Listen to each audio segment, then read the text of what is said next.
A service of KIBMradio.com, the Internet's home for an all old-time radio.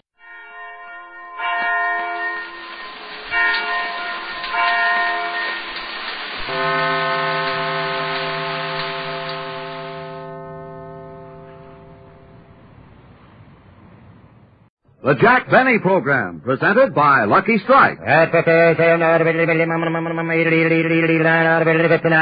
American. Lucky Strike, and Lucky Strike alone, offers you important evidence gathered in the tobacco country by the world-famous Crosley poll. This evidence reveals the smoking preference of auctioneers, buyers, and warehousemen, the men who really know tobacco. Here's what the Crosley poll found. For their own personal smoking enjoyment, independent tobacco experts again name Lucky Strike first choice. Lucky Strike, first choice over any other brand. These experts know their business. Their overwhelming preference for Lucky Strike, we believe, has a direct relationship to the quality tobacco we purchase for Lucky's and to the real, deep-down smoking enjoyment you may expect from fine tobacco. And when these veteran tobacco experts name Lucky Strike first choice for their own personal smoking enjoyment, then you know. LSMFT. LSMFT. Lucky Strike means fine tobacco. And in a cigarette, it's the tobacco that counts. So smoke the smoke tobacco experts smoke Lucky Strike. Remember, independent tobacco experts again name Lucky Strike first choice. Lucky Strike, first choice over any other brand.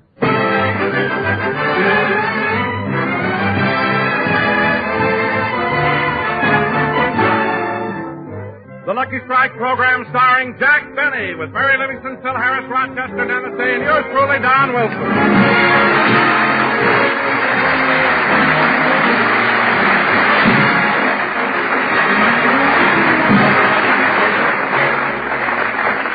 And now, ladies and gentlemen, we take you out to Jack Benny's house in Beverly Hills, where we find Rochester cleaning out the attic.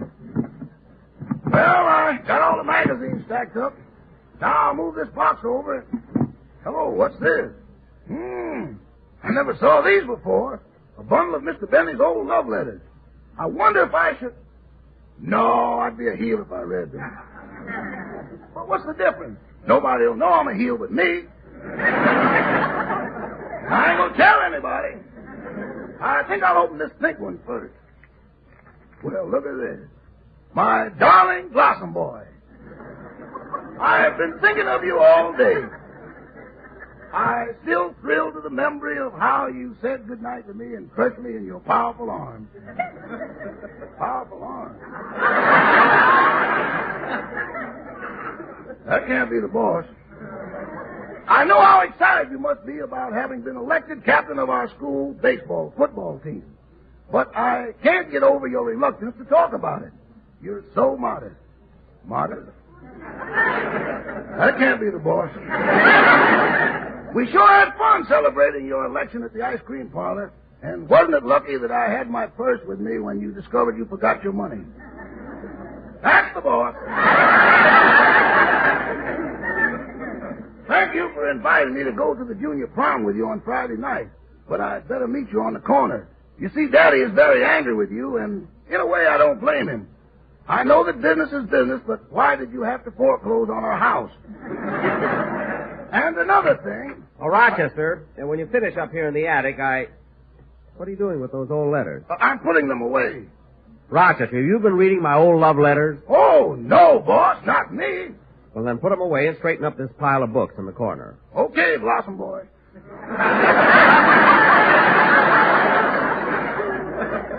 Oh, so you have been reading them. Just one of them, boss. The one that signed Eloise. Eloise. Oh, yes, Eloise Stanley. Rochester, you should have seen her. Long blonde curls, big brown eyes, rosy cheeks. And when she smiled, she had the prettiest gold brace you ever saw. 18 carats. Now, come on, let's finish straightening the attic. Now, put that carton on top of the trunk. Yes, sir. How about putting it... Boss, what are you looking at? This old picture album. Most of them were taken when I was a kid. Oh, yeah. Say, who's that man in this picture here? A relative? No, he was my first violin teacher. May he rest in peace. And oh, look, here's a picture of me taken when I was 2 years old. Look at me lying there in bed, hugging that big teddy bear. Yeah. Doggone, it's almost as big as the one you sleep with now. Not quite. And this is my sister Florence. Who's that on the other page? Oh, that's my second violin teacher. May he rest in peace. Oh, look, here's a picture of my graduating class in grammar school. Gee, that's sure a nice-looking bunch of kids. Wait a minute, boss. I don't see you. Oh, I took the picture. I had a little photography business on the side. Now, look, here's a picture of our house in Waukegan. Sure is a nice place. Who's the man standing out in front? Oh, he's my third violin teacher. Is he resting in peace? I don't know. He ran away and joined the Foreign Legion. And Rochester, here's a picture. Oh, that must be some of my gang. We're going to rehearse here today. I'll see you later.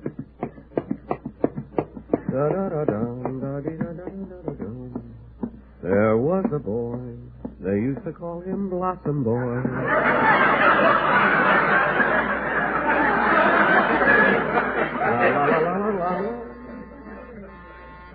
Coming.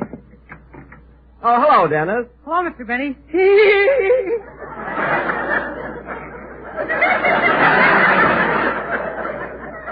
What are you giggling about, kid? Well, this morning I went out in my yard and caught a gopher. Why should that make you laugh? I got him in my shirt and he tickled. Dennis, you got a gopher inside your shirt? No, I just said that for a joke. Why'd you laugh? Joke? You've got no sense of humor at all. Look. No wonder you've only got one show.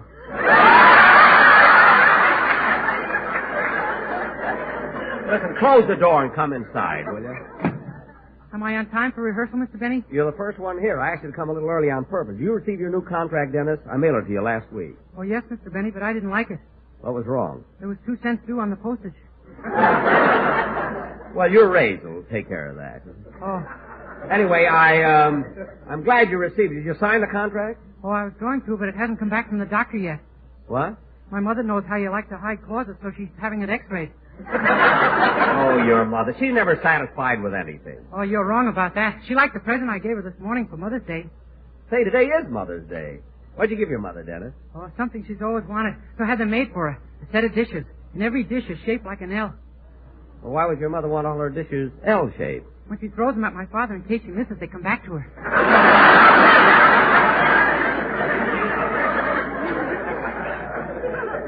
L-shaped dishes. That's the silliest thing I ever heard of. Yeah, she hasn't missed in 20 years. That I can believe. What did you get for Mother's Day, Mr. Benny? Dennis. Why should I get presents on Mother's Day? It's in our contract. Oh, yes. Gee, I don't know what to get you for Labor Day. You'll think.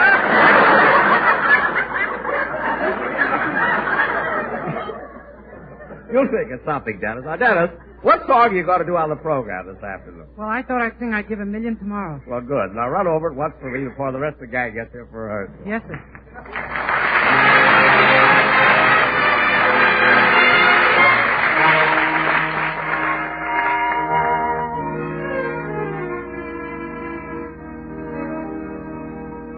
I'd give $1 million tomorrow for just one yesterday.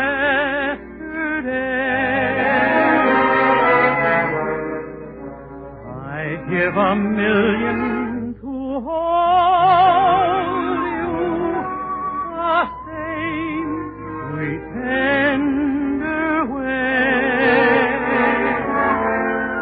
I know that I'm to blame. I can tell a lie. I've never been the same since we said goodbye. I'd give up every possession if you come back to stay. I'd give $1 million tomorrow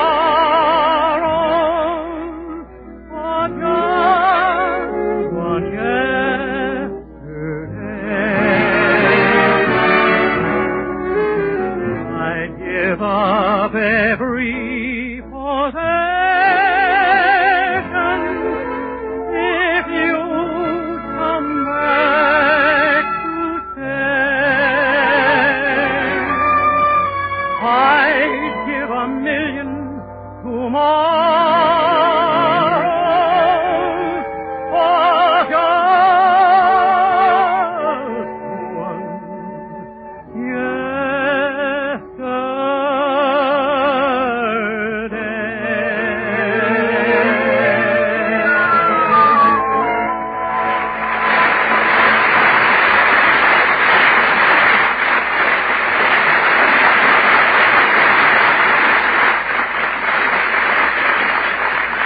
How did you like it, Mr. Benny? That was fine, Dennis, and it will probably sound even better, when you... Come in! Oh, hello, Mary. Hello, Jack. Well, summer must be just around the corner when you come to rehearsal in a bare midriff. Well, at least it's comfortable. Yeah, but it must be very inconvenient. What do you mean inconvenient? No place to carry a gopher.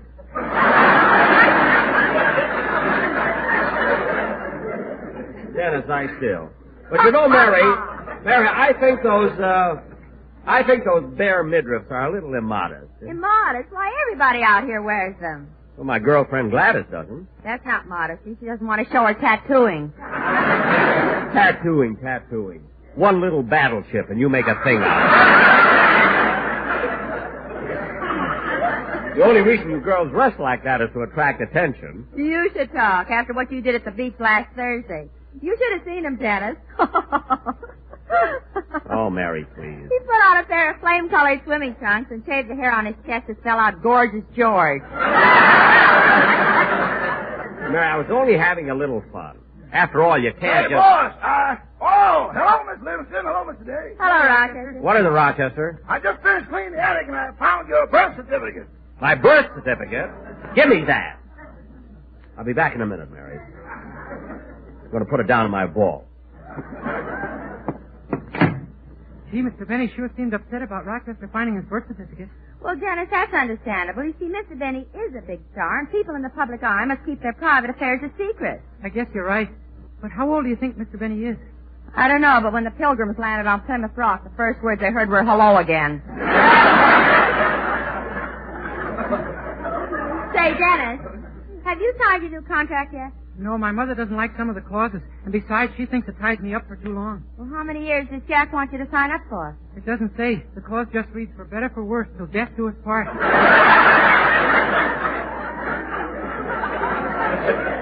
What? I don't know whether to sign it or give him his ring back. Well, I guess I'd sign it. After all, we do have a very bright future. You have another show, Phil has another show, and when Jack opens his swimming pool for the summer, I have the towel concession. So you see, Dennis, we're really not... Say, Mary, I happened to look out the window, and there's an express trunk out in front of the Colman. I wonder what's going on. Well, Jack, didn't you know Ronnie and Benita are leaving for England tomorrow? Gee, I didn't know that. So they're going to England, eh? Yes, and this will be your last chance to go over there and explain to Ronnie what happened to his Oscar. You're right, Mary. But see, I just haven't the courage to face him. Maybe if I... Get that, will you, Mary? Okay. Hello, Mr. Benny's residence, Star Stage, Screen, and Radio. Mary the Towel Girl speaking. Oh, hello, Liv. What are you doing at Grant's Boom? Phil, where have you been keeping yourself? I haven't seen you for a couple of days. Just came in from Salton Sea. I went out there with Guy Lombardo when he tried to break the speedboat record. Gee, that must have been exciting. Yeah, it was, Livy. You should have seen Lombardo's boat. It's 25 feet long, and you ought to see that motor. Really? Yeah, what a sound when he opened her up. 1,300 horsepower going boom, boom, boom, boom, boom.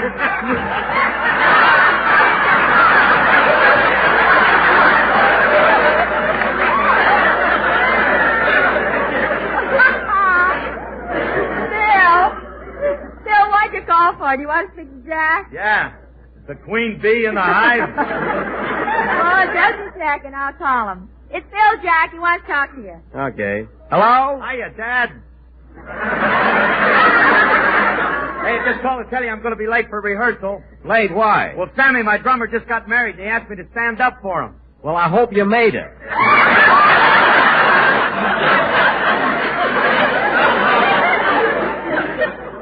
So Sammy finally got married, huh?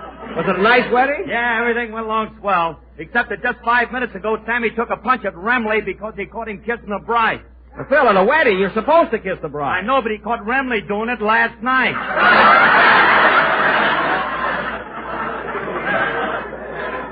Stop switching old jokes, and I hope that they didn't spoil the wedding. No, everything went off fine. What a classy affair, Jackson.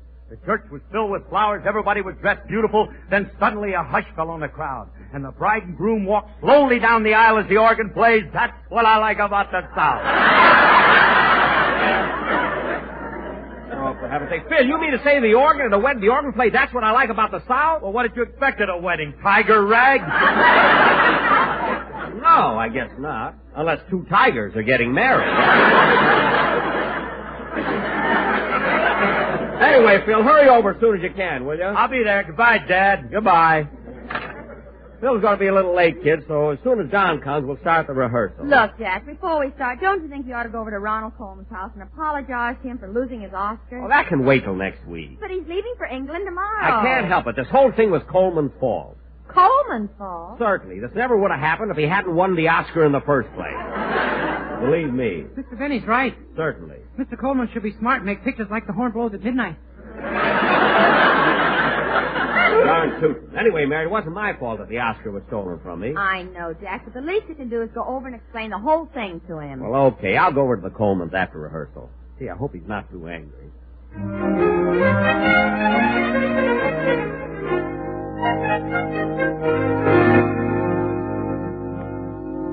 You all finished packing, Ronnie? I will be in just a minute, Benita.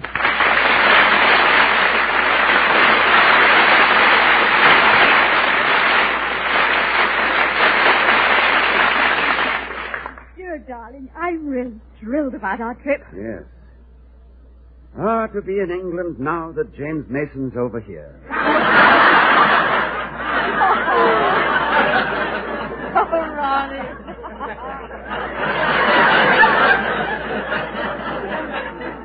Now, go on. Hurry and finish your packing. Well, it won't take long. I hope we have a nice crossing. How's the weather on the North Atlantic this time of year? It's rather cold and windy. Oh, I'd better take a pair of the long ones.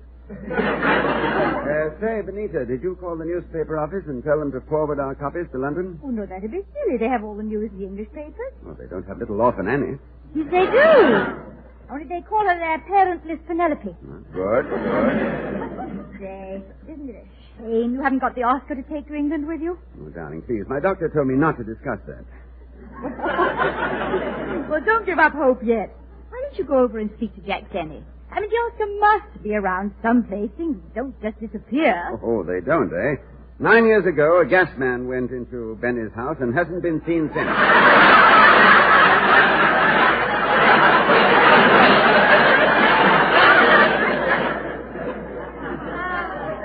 Now, let's forget it. All right.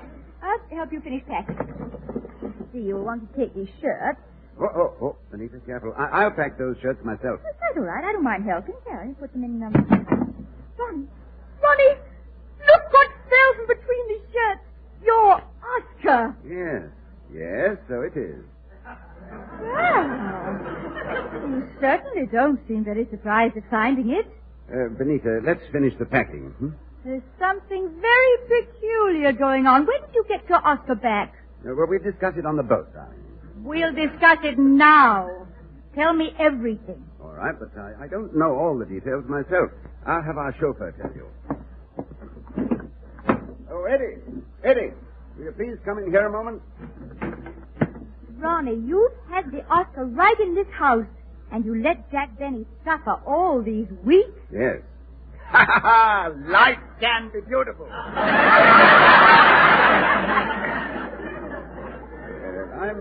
I'm sorry you discovered it so soon. I could have made Benny... You wanted to see me, Mr. Colman? Oh, yes, Eddie, yes. Mrs. Colman has discovered our little secret, and I want you to tell her the whole story about the Oscar. Oh, that. Well, you see, ma'am, Mr. Colman was pretty fed up with Jack Benny's constant borrowing. So the night he borrowed the Oscar, Mr. Colman tipped me off and told me what to do. Well, I went out in front of the house. I was hiding behind a tree. And when Mr. Benny came out of your house and walked down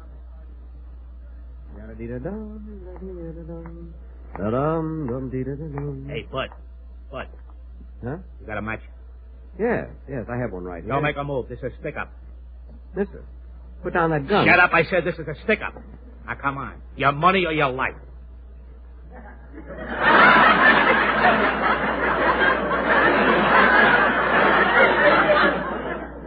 Look, Bud, I said your money or your life. I'm thinking it over. Now, look, mister. And I'll take that package you're carrying, too. This package? But it isn't mine. It belongs to Ronald Colman. He wanted... Lay down and give it to me or I'll drill you. All right, here it is. Now, lay down the sidewalk and count to 100. Yes, sir. 1, 2, 3, 4, 5, 6, 7, 8, 10. And that's exactly what happened, ma'am. And when I brought the Oscar right in the house and gave it to Mr. Colman. Well, thank you, Eddie. You may go now. Yes, sir. Don't stare at me like that, darling. It was time Benny was taught a lesson, and I'm glad I did it. Ronnie, that was an awfully mean thing to do. And I love you for doing it.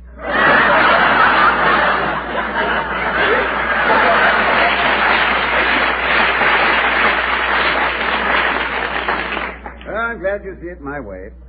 Benita, are you sure the expressmen picked up all the trunks? Yes. Now let's finish these valises, and then we'll, Answer the door, will you, darling? I'm trying to close this bag. All right. Oh, hello, Jack. Oh, hello, Benita. I heard you were going to England, so I brought you this as a going-away gift. Oh, what a beautiful bouquet of white roses. You really like them? Why, they're my favorite flower. In fact, I have a bush of them right over there.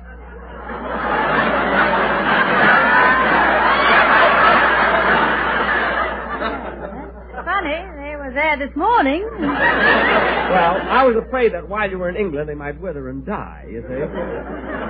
So Who's at the door, Benita? It's Mr. Benny. He's come to say goodbye. Goodbye.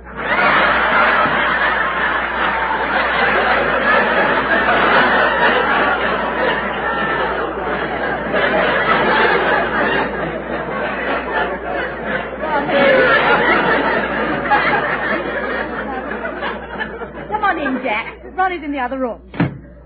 Well, almost packed, I see. Yes, Jack, and tomorrow we'll be on our way. Ronnie, I thought on the boat, time might hang heavy on your hands, so I brought you this book. Here. Well, thank you, Jack. Nice of you to return it. And that isn't all I brought, Ronnie. See, I've got something here for both you and Benita. A carton of Lucky Strike cigarettes. A carton of Lucky Strike? And you'll love them. They're so round, Ronnie, and so firm, Benita, and so fully packed, Ronnie. They're so free and easy on the Oscar. And the draw. On the draw. The draw. Yes, I know, Jack, I know. LSMFT stands for Lucky Strike, means fine tobacco. Yes, you must have heard that one. And quality of product, is essential to continuing success. Here you are, Ronnie. Here are the cigarettes. Thank you, Jack. How much are they? $1? Oh, no. No, Randy. Mary told me not to.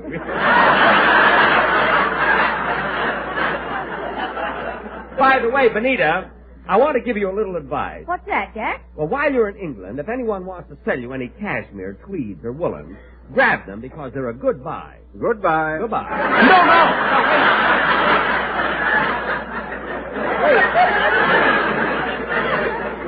Look, I might as well tell you the real reason I came over here. The real reason? Yes, Ronnie. I know you won't believe this, but the night I borrowed your Oscar, I was held up. No.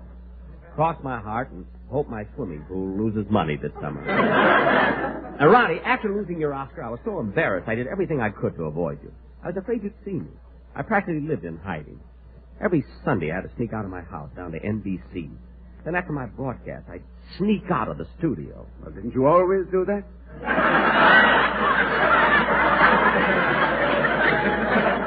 Only on Sundays. Well, Jack, it's funny you should be held up practically in front of our house. Oh, it was a harrowing experience. You'll never know what I went through to protect your Oscar. Would you like me to tell you about it? We'd love to hear it. Well, the night I borrowed your Oscar, I left your house and was walking down the sidewalk, humming in my usual air.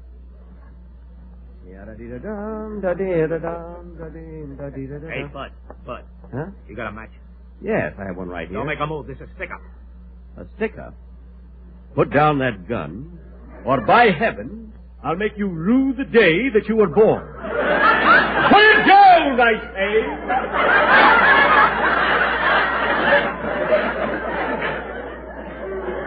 Now, take it easy, mister. You'll get hurt. I'm not alone. I have a ferocious lion here. A lion? That lion doesn't scare. Quiet you, I'll slap your teeth in. Take that.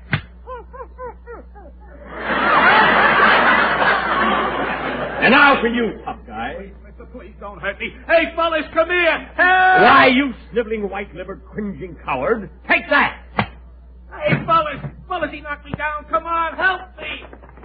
Okay, kid. Here we come. This guy's a tough one. We'll have to use our last resort. Give it to him.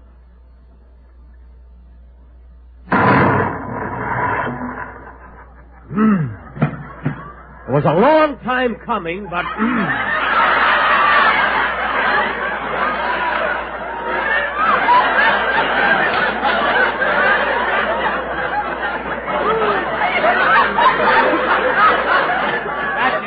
That rocket bomb stunned them a little. Come on, fellas. We better get out of here. That was the last thing I heard, Ronnie. When I came to, all 500 of them were gone. And so was your Oscar. But I really did my best to protect it. Stout fellow. I protected that Oscar with my life. That sounds pretty good, Johnny, but it ain't the way I heard it. What? Look, Jack, I might as well tell you. You can stop worrying about the Oscar. It was returned to me. Who? How? When? What? How? Who? All right now, Jack, don't ask any questions. The important thing is I got it back. Well, that's wonderful. Yeah, I've never felt so happy in my life. Now, look, Ronnie, if you had to give a reward to get the Oscar back, or ran into any other expense, don't worry. You're insured. Yeah, I know. Come on, Ronnie, we've got to finish our packing. Pardon me, Mr. Colman. Do you want me to take the polices out to the car? Yes, Eddie, and be sure Ronnie! to see that... Benita! Look, that's him! The man that helped me out! Ronnie! Jack jumped right through the window. And look at him run. Gee, Mr. Colman, I'm sorry I frightened him. He certainly left in a hurry. Yeah, he sure did. I'll take his shoes back to him in the morning. Ronnie, ferocious lion. Rocket bomb.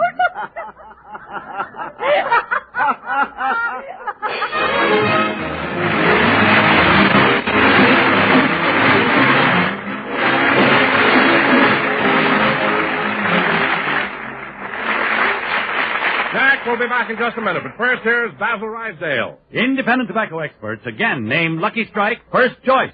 Lucky Strike first choice over any other brand. The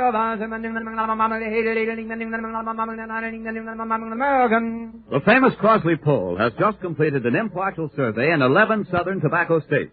This poll, taken among tobacco experts, reveals the smoking preference of the men who really know tobacco. Yes, for their own personal smoking enjoyment, independent tobacco experts again name Lucky Strike first choice. Lucky Strike first choice over any other brand. These are the experts, auctioneers, buyers, and warehousemen. And we believe their overwhelming preference for Lucky Strike has a direct relationship to the quality tobacco we purchase for Lucky's. You've heard the poll results.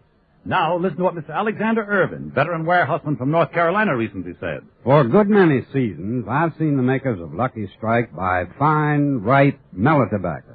The kind of tobacco you just can't beat for smoking quality. I've smoked Lucky's for 14 years. So for your own real, deep-down smoking enjoyment, remember... LSMFT. LSMFT. Lucky Strike means fine tobacco. So round, so firm, so fully packed, so free and easy on the draw. Good night, folks.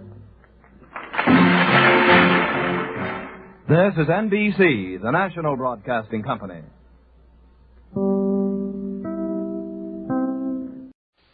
The Jack Benny Program, presented by Lucky Strike.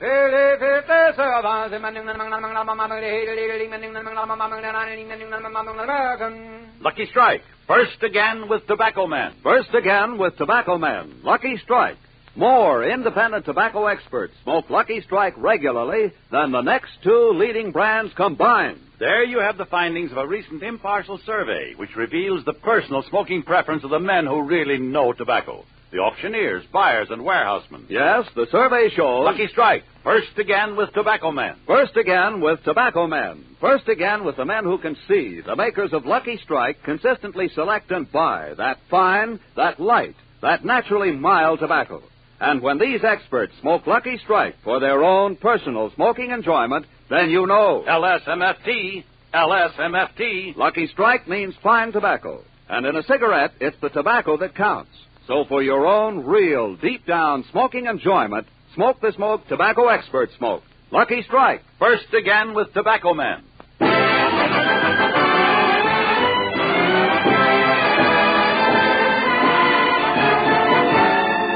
The Lucky Strike program starring Jack Benny with Mary Livingston, Phil Harris, Rochester, Dennis Day, and yours truly, Don Wilson.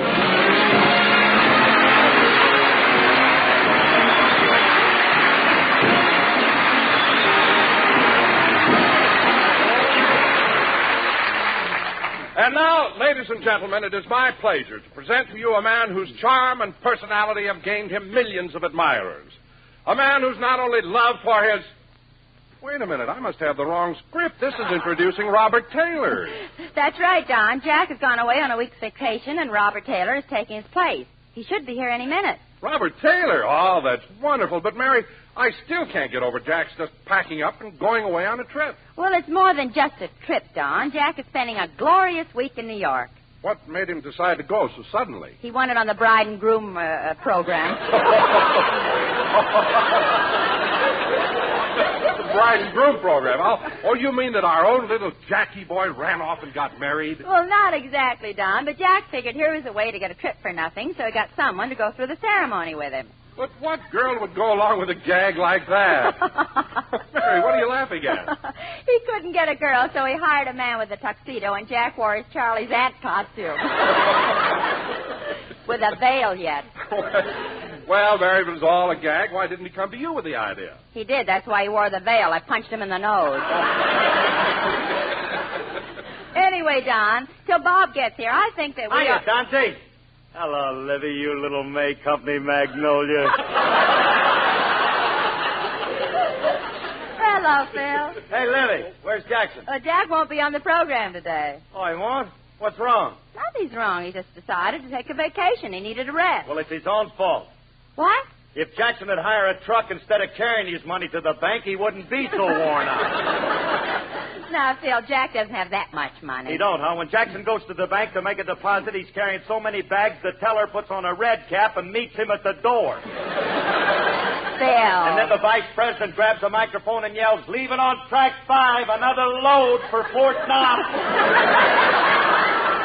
Okay, Phil. You don't have to start being such a big comedian just because Jack is off this week.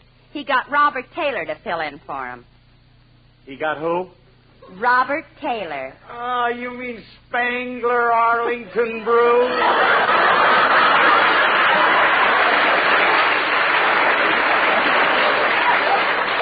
Spangler Arlington Brew. Well... Wait a minute. Let's just mull over that. Don't get in a hurry, Liv. We can cut that up into some pretty parts, you know. Well, Phil... That's his real name, but on the screen he's known as Robert Taylor. How do you like that? What's the matter, Phil? Well, why does Jackson want to get somebody else when he's got me? Why, baby, I'm radio's answer to the governor of Alabama. Me, little Filthy. Yes, that pretty thing. The kid with a soothing personality. Phil, your personality is about as soothing as an eye wash with Tabasco sauce. So whether you like it or not, Robert Taylor's going to be on the show. Okay, but if he don't show up pretty soon, I'm taking over. Oh, no, you're not. Oh, Mary, maybe we ought to check and see if Bob has started for the studio yet, huh? Oh, that's a good idea, Don. I think I will. Oh, great shoot. What is it, Mabel?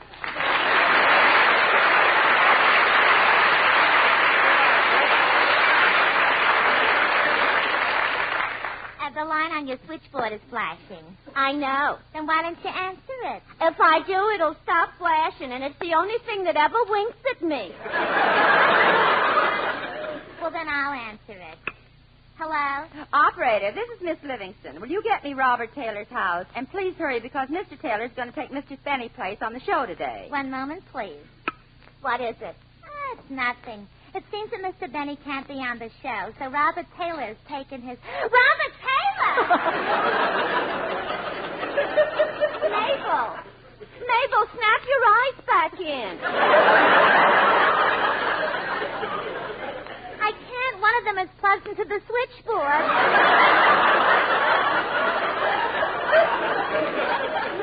Here, I'll help you.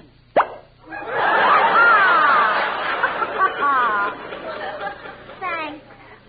Gee, imagine Robert Taylor coming on Jack Benny's program in person. What a personality. What a smile.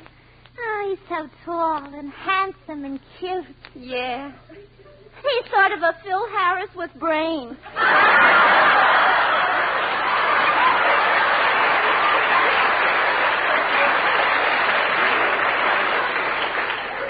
Why, Deutsche Gearschiff, how can you make such an expostulation?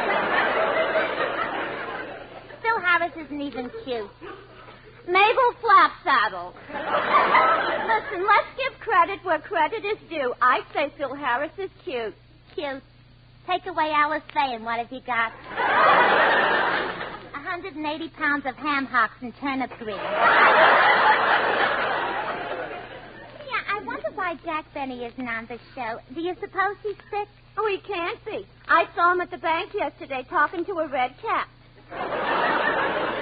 Imagine Robert Taylor being on Jack Benny's program. Yeah. Why, if Robert Taylor walked down the corridor right now, I'd get to him if I had to jump through that plate glass window. Well, you can jump at him if you want to. I'll wait here and catch you when he throws you back. Mabel, if you're trying to be funny, you Operator. Oh, I'm sorry, but Robert Taylor doesn't answer. Well, thank you. Don.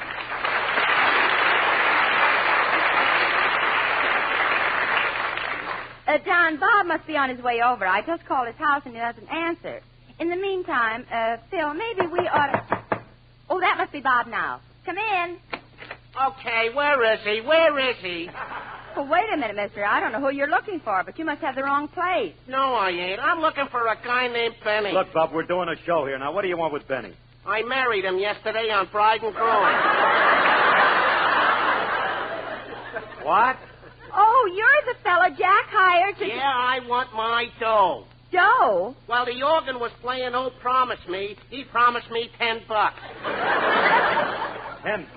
It was worth 20 holding that wrinkled old hand.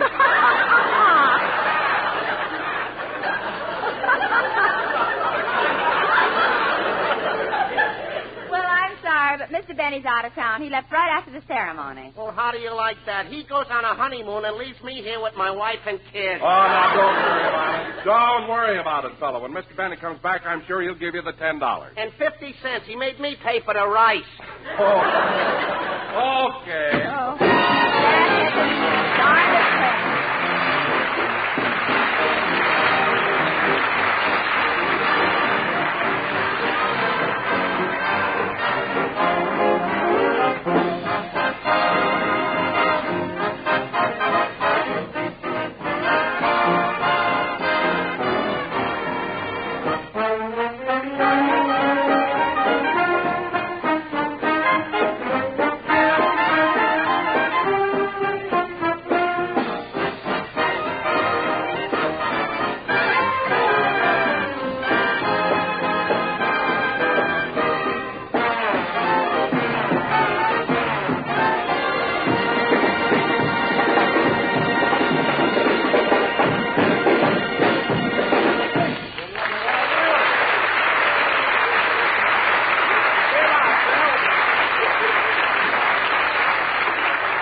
That was Phil Harris and his You Can Turn the Radio On Again, Jack. They're through orchestra.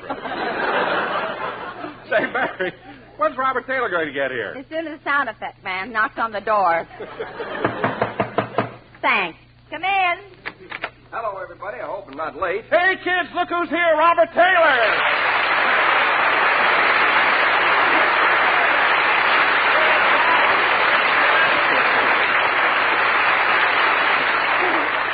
Hello, Mary. Shangri-La with a widow's peak. Gee, Bob, I'm certainly glad to see you. Well, I'm lucky to be here. As I came down the hall, something jumped at me through a plate glass window. A plate glass window? Oh, my goodness, Bob, let me wipe that blood off your cheek. That isn't blood, that's lipstick. It kissed me. Oh, well, anyway, Bob, it's certainly nice of you to come over and fill in for Jack. Glad to do it, Mary. I think you know everyone. This is Don Wilson. Oh, sure. How are you, Don? That's the control booth. Don's over here. Hiya, Bob. Nice to see you. And, Bob, I'm sure you know Phil Harris. Yes, as a matter of fact, a couple of months ago, I took his place with Alice. Wait a minute, Rollo.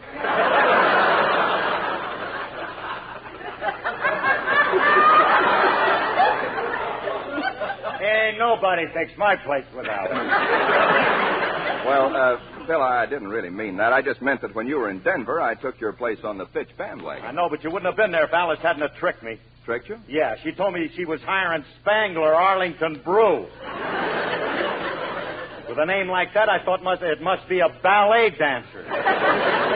Oh, that's funny. I've seen you lead an orchestra, and I thought you were Gilda Gray.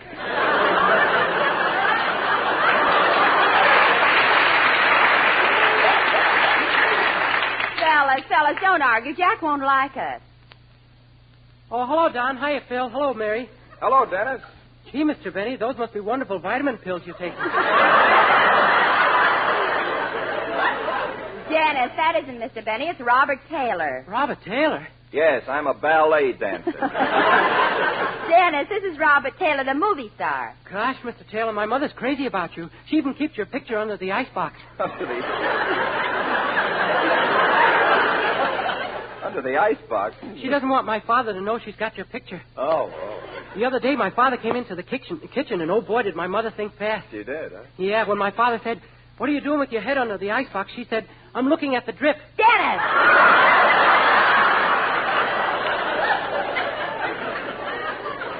Dennis, how can you say that? Let him alone. Spangler Arlington Brew. Hey, tell me something, Spang. I don't blame you for changing your name, but how'd you happen to pick Robert Taylor? Well, it was by accident. When the studio told me that I needed a stage name, I thought of a lot of them. Didn't know which one to take, so I picked one out of a hat. Gee, that's a coincidence. When I was born, my mother picked my middle name out of a hat. Really, Dennis? What is your middle name? Sweatband.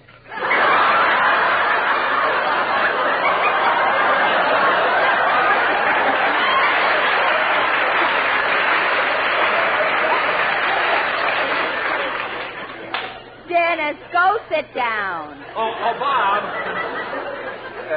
Yes, Don. Oh, Bob, at this point in the program, Jack usually has us do a commercial. Okay, Don, go ahead and read it. Oh, no, I just don't read it. You see, we do a musical commercial with Jack's Quartet, the Sportsman. Oh, hello, fellas. They have a wonderful selection prepared for today. You were meant for me. You were meant for me. Say, Don. Yes, Bob? Do you think they'd mind if I accompanied them? I do play a musical instrument, you know. Oh, Bob, I didn't know that. What instrument do you play? The cello. Oh, no. Oh, thanks. Not a cello. Phil, you don't play any instrument. Bob, if you want to accompany the quartet, go ahead and do it. Okay, just wait a minute while I get my cello. Okay, Bob, while you get set, I'll announce the number. Ladies and gentlemen, You Were Meant for Me by the Sportsman's Quartet and starring Robert Taylor on the cello. You were meant for me. O-L-S-M-F-E. Lucky fashioned you, and when you were done, you were all the good things rolled up in one. O-L-S-M-F-E. The only place to wriggle round and turn. So fully, and they must have meant you good for me. You were meant, yes, you were meant for me. You should try a Lucky. They are better than the rest. Quality of product is essential to success. For them was no place that Lucky Strike was meant for.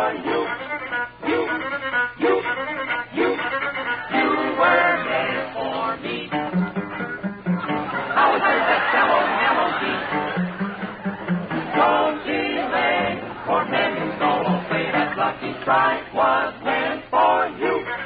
You, and you mean you.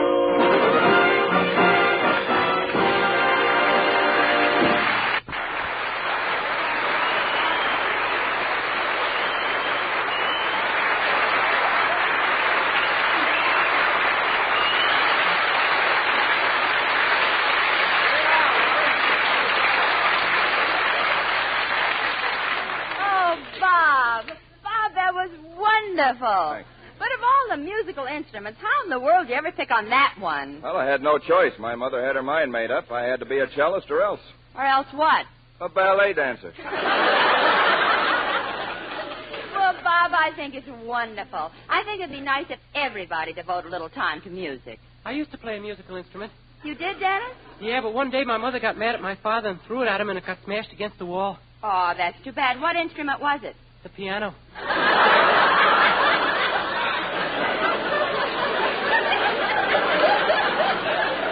Well, that's terrible, Dennis. Did anybody get hurt? It's just me. I was still sitting on the stool.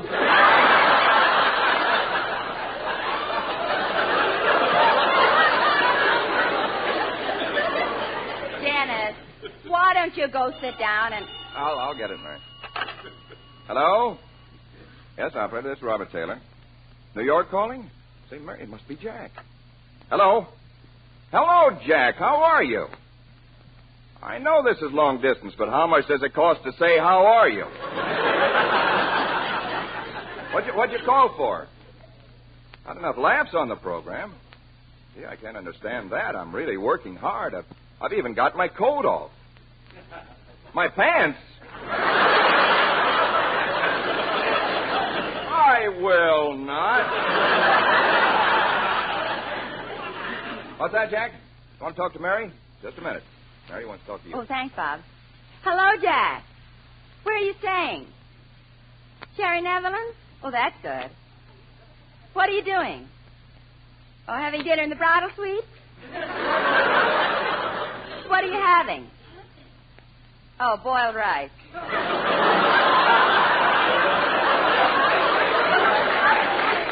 Look, Jack, I better hang up. I'm beginning to sound like Jessel. What? Oh, all right, I'll tell him. Goodbye. Dennis, Jack wants you to sing your song right now. Okay, Toots. Toots? I call you babe, but she's your sister. Okay, Dennis, go ahead and sing.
Until the darkness sheds its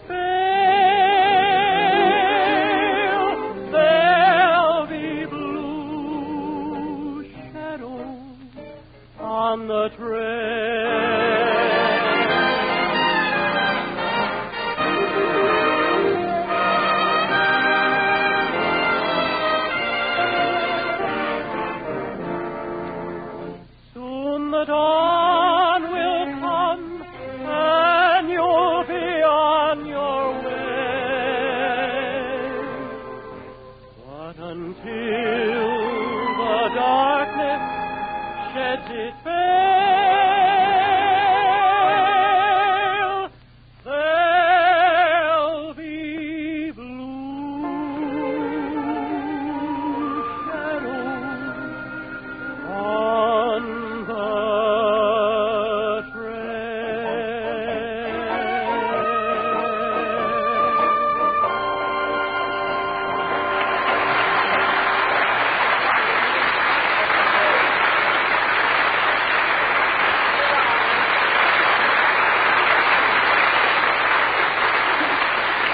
That was Dennis Day singing Blue Shadows on the Trail from Walt Disney's picture Melody Time featuring Dennis Day. And very good, Dennis.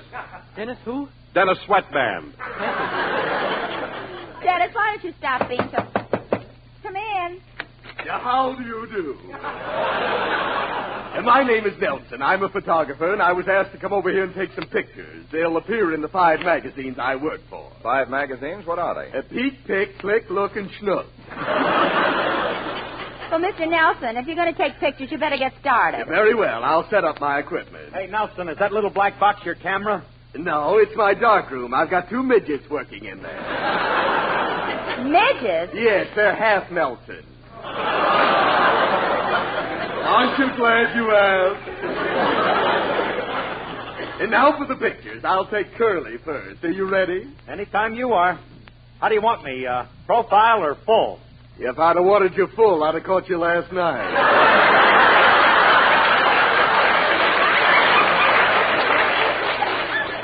Mr. Nelson, you shouldn't talk that way. Let him alone. Let him alone. Anyway, Mr. Nelson, Mr. Taylor is the star of the show today, so why don't you take a picture of him? Very well. Will you sit here in this chair and hold your cello between your knees? Certainly. Like this? That doesn't look too good.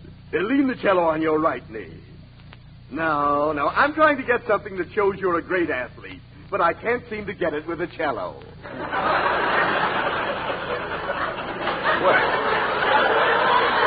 Well, if you want something sporty, I can slide it under me and ride it side saddle. No, I'll think of something. Well, in the meantime, how about taking a picture of me? I'm sorry, but I don't take landscapes. But, you look like a good subject. Me? Yes. Did you ever have your picture taken? Only once when I was 3 weeks old. That was when you were a little baby. Didn't your mother take any of you growing up? Well, she didn't have to. Each year she had the picture enlarged.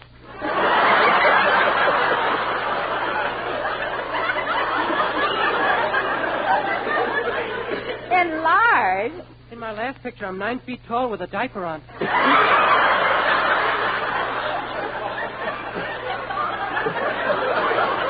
Say, Mary, does Jack go through this every week with Dennis? Why do you think he went away for a rest?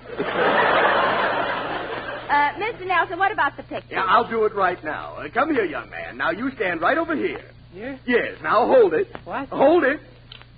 Very good, very good. Well, that was silly. You made me hold the camera and I took your picture. Oh, my goodness, I did it again. I've got 3 million pictures of myself.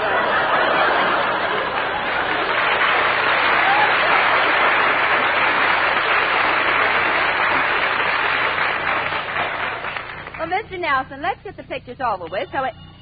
Oh, I'll get it. Hello? Hello, Miss Livingston. It's Rochester.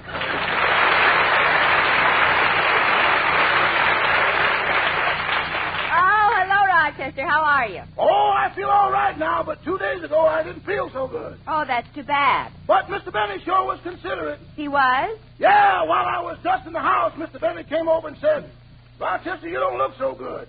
And when I told him I didn't feel good, he said, well, you better hurry up and dust the house, wash the dishes, cut the lawn, trim the hedge, sweep the porch, clean the chimney, polish the silver, wash the woodwork, wax the floors, and get right to bed. Well, Rochester, did you finally get to bed? How could I? That was 2 days ago. I just finished washing the woodwork. Well, Rochester, now that Mr. Benny is out of town, I think you ought to take the opportunity to get out of the house and get some fresh air. Get out of the house? What are you laughing at? This chain is so short I can't even bring the milk in.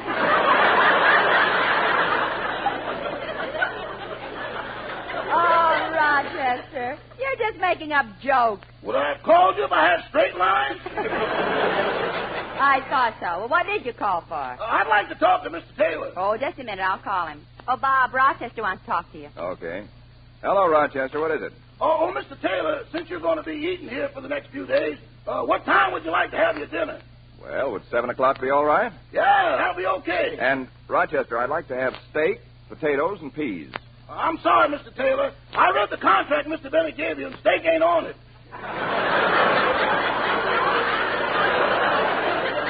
Well, then what do I get to eat? Potatoes and peas. Just potatoes and peas? I've got the contract right here. I'll look up the clause that says peas. Clause 5, 12, 18. Oh, here it is.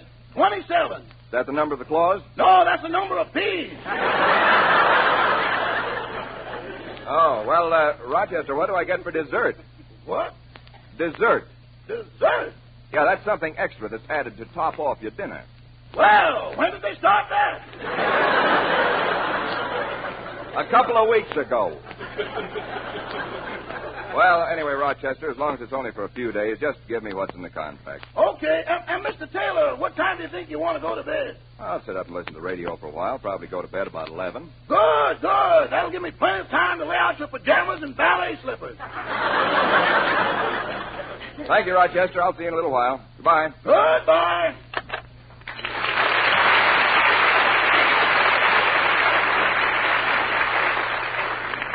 Gee, Mary, the time is almost gone. I'd planned so many things I wanted to do on this program, but that photographer came in and took up all our time. Well, Bob, I've got a confession to make. I sent for him. You sent for him, but Mary, you almost spoiled the program. Well, who cares? Now I've got pictures of me working with you so I can send them back to the girls of the May Company. Mary, you used to work at the May Company? Well, what a coincidence. Did you used to work there, too? No, but that's where I buy my ballet slippers. Well, what a small world, Playfield.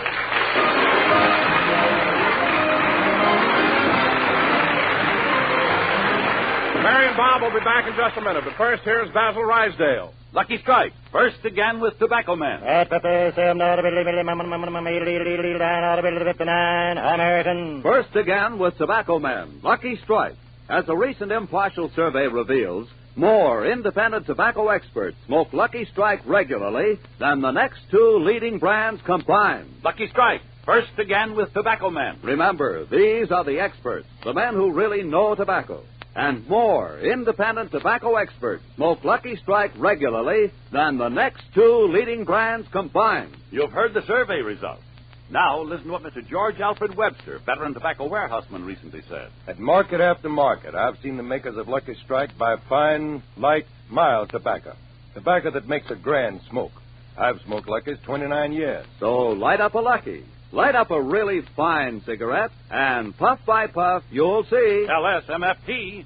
LSMFT. Lucky Strike means fine tobacco. And in a cigarette, it's the tobacco that counts. So for your own real, deep-down smoking enjoyment every time, smoke the smoke tobacco experts smoke. Lucky Strike. So round, so firm, so fully packed, so free and easy on the draw. Lucky Strike. First again with Tobacco Man. Say, Mary, I was just looking at this magazine, Radio Best, and Jack was picked as the #1 comedian. Well, how do you like that? What are you laughing at, Mary? Jack's off the air 1 week, and already he's America's favorite comedian. Good night, doll.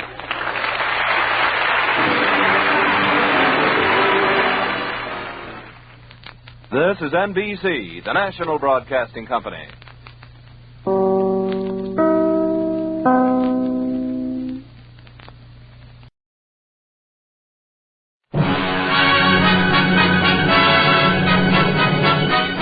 From Hollywood, the Phil Harris Alice Faye Show.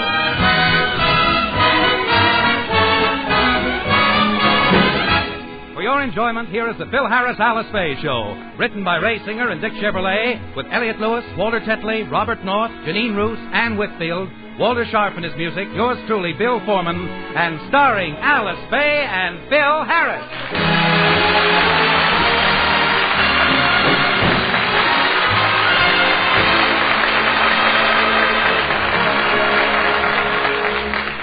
Yesterday, there was a big football game between UCLA and USC. Bill and Frankie had 2 tickets for the game, but they never got to see it. Let's go back to yesterday and find out why. Oh, I can't wait to see that game today. Aren't you excited, Curly? Sure, I'm excited. Naturally, it's going to be a honey. Takes me back to the days when I used to play for my college. What college did you go to, Daddy? Takes me back to the days when I used to play for my high school. What high school did you go to, Daddy? Takes me back to the days when I was the best fullback Carlton Myers kindergarten ever had. I was known in those days as Twinkle Toes Harris. The way I used to tightrope down the sidelines, it was a pretty thing to behold. Ain't that right, Reveille? You say so. For a substitute water boy, you weren't bad. Now, but kids, if you want to see class, you should have seen me. Rump along Remley, they call it. Did you and Daddy play together? We sure did. Let me tell you about it, kids. You see, Hey, wait a minute. Now, let me tell them. They're my kids. But, Curly, this week it's my turn to do the lying. It is not. You had your turn last week when you told them about the time you hit the 3 home runs in the World Series. I know, but how about the week before when you swam the English Channel? No hands.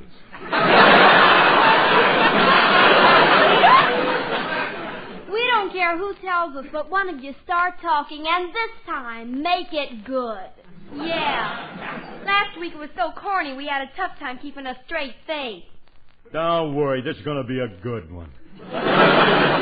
This happened in the Rose Bowl.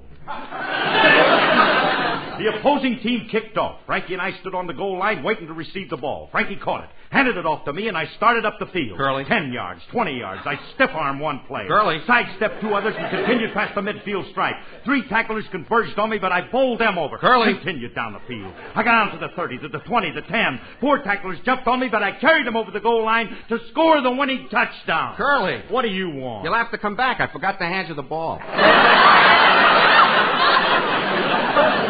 If you forgot to give me the ball, what was I carrying under my arm? Your other head. What kind of story is that to tell him? You kids better run along. Your father ain't in very good form today. Okay, I've heard enough anyway. Me too. Come on, Phyllis. Let's go down to the corner and have a beer. Yeah, you kids... What?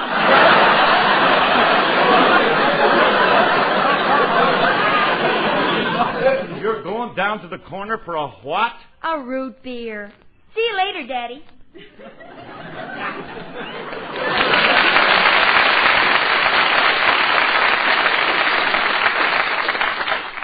Ooh, had me scared for a minute. Hey, did you get the tickets for the game, Curly? Yeah, we're supposed to pick them up at the box office. Hey, we're lucky to get these 2 seats. Phil, what were you 2 fellas telling the girls about your having played football? I wish you wouldn't fib to them. What fib?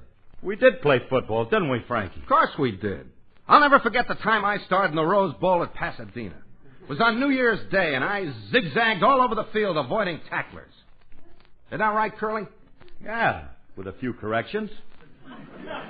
The zigzag you were doing.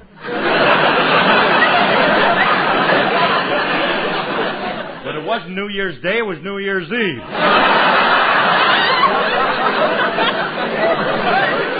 And it wasn't the Rose Bowl in Pasadena, it was a hotel lobby in Milwaukee.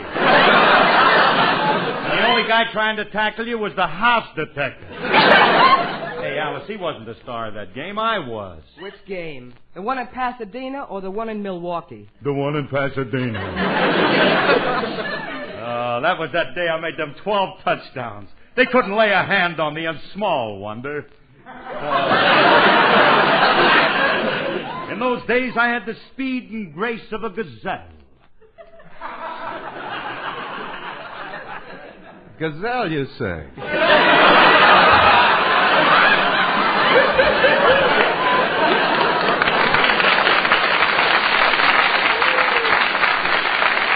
Now, look, Curly, let's forget this small talk and let's have lunch before we go. Alice, I'll have a ham and cheese sandwich on white toast. And I don't want no tomato on the sandwich. Instead of tomato, I want sliced pickle in the sandwich. And I want the toast light and warm. Anything to drink, Your Highness? Yeah, I'd like some coffee. No cream, 2.5 lumps of sugar. Would you like it served in bed? No, on a saucer, like I always have. Never. We'll fix our own lunch, and we better do it now if we want to get to that game in time. Oh, Phil, I meant to tell you. You won't have to go to the game. Won't have to... What do you mean? I have a surprise for you. You can see the game at home. I bought you a television set.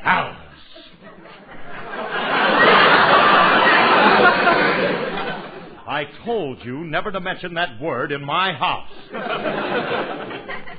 I am a radio man, and we of radio refuse to acknowledge this Johnny-come-lately.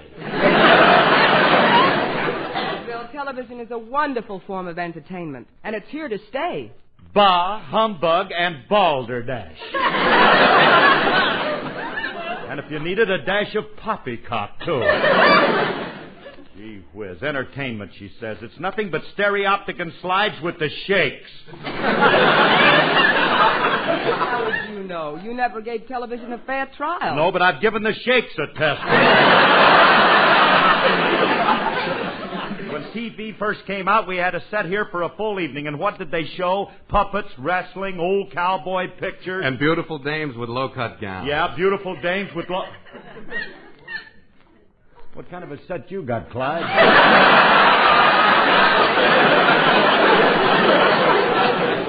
Bill, they have some wonderful shows on television today. Educational programs like Shakespearean dramas, child psychology, political forums. Ina Ray Hutton and Dagmar.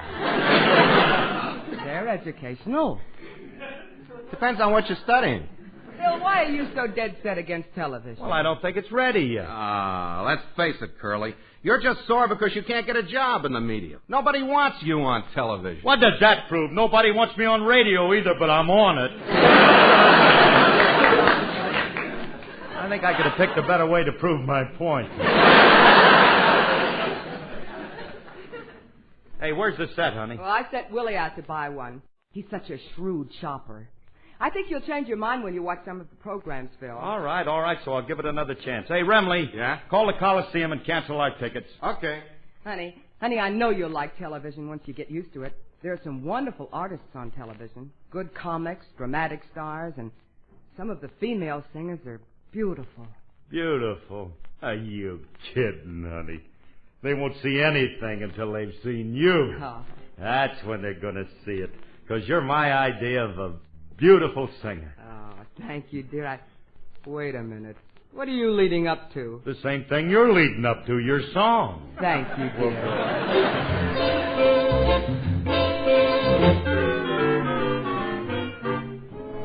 Why fight the feeling, the fabulous feeling? Why fight the feeling? We're face to face with romance. Why miss the magic, the moment of magic? Why miss the magic? Relax and give it a chance. We're right on the very brink of kiss number one. There's no time to stop and think. It's too late to run, the beginning has begun, so why fight the feeling that started us reeling? Why fight the feeling that says tonight is the night? Why fight the feeling when it's oh so right?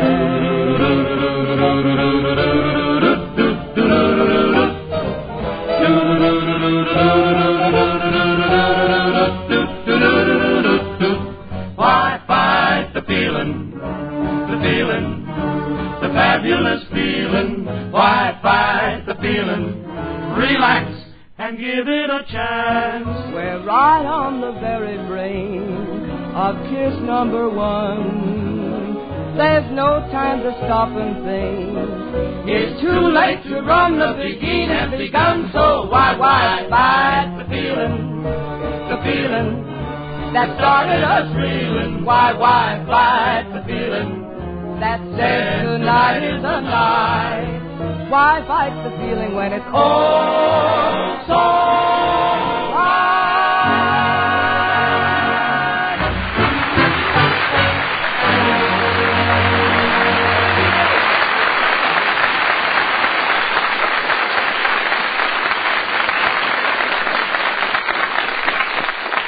Curly, I canceled the tickets. You know, I've just been thinking it probably will be better to watch the game on television than to go out there. Oh, of course it will. I told Willie to buy a set with a large 21-inch screen. 21 inch? Uh-huh. Woo-hoo. Hey, that'll make it almost lifelike. You know, Remley, that'll be great for watching them line plays. You see, when they start... Here I am, everybody. I bought the set. Oh, Willie, you dove you. I can't wait to see it. Where is it, kid? Right here under my arm. Under your... Under your arm? What kind of a set did you get? Alice told you to get a 21-inch screen. Oh, nonsense. The size of the screen is unimportant. This is the best second-hand portable set that money can buy. Oh, that was a present for Phil. Why did you have to buy a portable set? And a second-hand one at that. I don't think you should keep sinking money in this husband of yours. Like pounding sand into a rat hole. Besides, this has a good-sized screen. I'll open the cabinet door and show you. There. How do you like it? Take it back. It's damaged. It is not. Then what's that small piece of adhesive tape right in the center for? That's the screen. Oh, goody. We get to see Faye Emerson in a plunging Band-Aid. Hey, Willie, how can you be so cheap buying a set like that? Hey, Remley, take a look at that thing. Have you ever seen anything like that? Anything that small in your life? Not since you gave me my last paycheck. Oh. Don't be sarcastic, fellows. You get a wonderful picture on this set. I'll just plug it in and show you. There. Now I'll just turn it on, adjust the picture. There we are. Oh, it's a beautiful picture. Let me see it. You'll have to get in line, honey. All this thing can handle is one eye at a time. Look at that nice large picture. You couldn't get a better... oh, dear. There's something mechanically wrong. The picture blacked out. Oh, I'll fix it, Willie. There. Oh, the picture's back, Philip. How did you do it? It was easy. I just brushed the fly off the screen. Oh, Alice, we can't watch a football game on this screen. We'll all go blind. Come on, Remley. We're going to the Coliseum and see that game. We can't, Curly. When I canceled the tickets, they said there were no more available. Oh, well, we can't get tickets, and now we can't see it on television. We can still see it on television. How? All you have to do is go out and buy a 21-inch screen. They're very expensive. Now, if you know where to go, I can get one a lot cheaper. Now, where are you going to get one cheaper? I know a guy. Ow! Follow me, Curly. All right.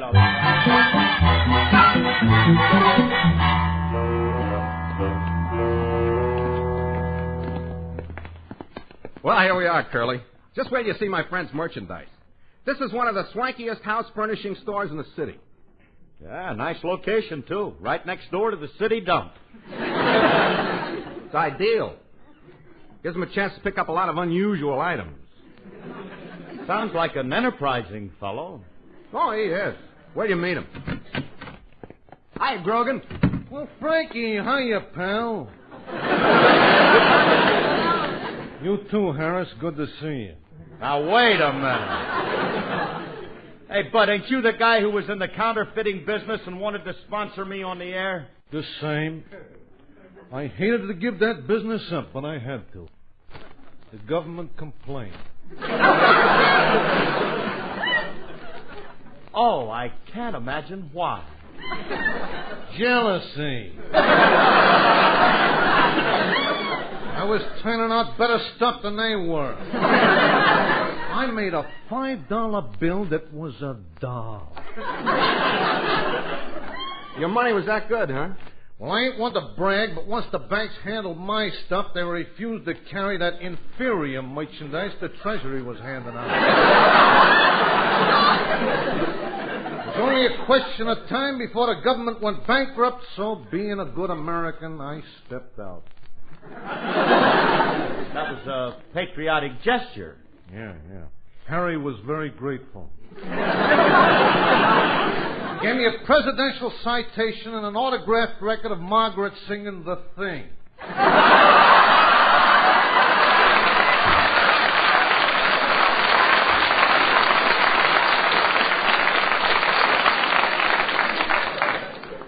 Now, what can I do for you? I'd like to hear the record.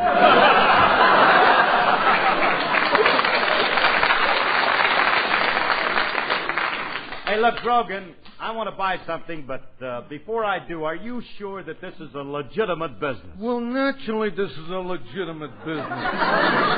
If it wasn't, how could I display all this merchandise out in the open here? Everything you see here was bought on the level. There's pianos, refrigerators, lamps, end tables. There ain't a hot piece on this floor. Now, what do you want? Well, I want to see a television set. Follow me.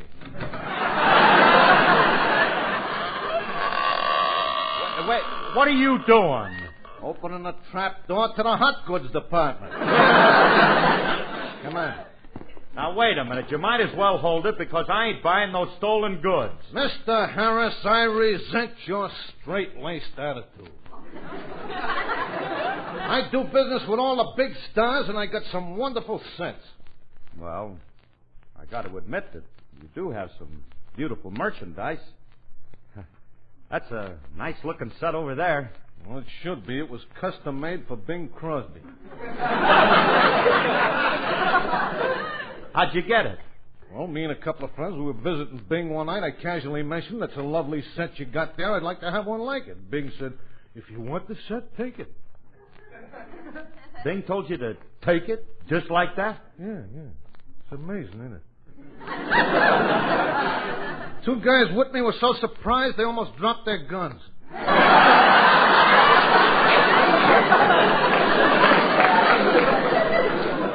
You stole that set from Bing? Oh, Everett's gonna hate you. Look, Grog, I told you I don't want to buy no stolen goods. Well, all right, if you're going to be picayune about it. I got a set right here that belonged to Jack Benny. Now, Jackson bought a new one for me. Turn this one in, and I can let you have it at a very good price. I don't know. Don't look very modern to me. Well, it may not look modern, but just wait till you see this thing work. Just wait a minute, I'll tune it in for you. Well, what are you reaching inside the set for? So I can get the cat's whisker and a good spot on the crystal. Oh, fine. A crystal television set. It's the latest thing. The picture's great, and just wait till you hear the reception on it. Here, put these earphones on. You mean I gotta listen to this with earphones? Well, naturally. Now you put the earphones on while I turn the crank.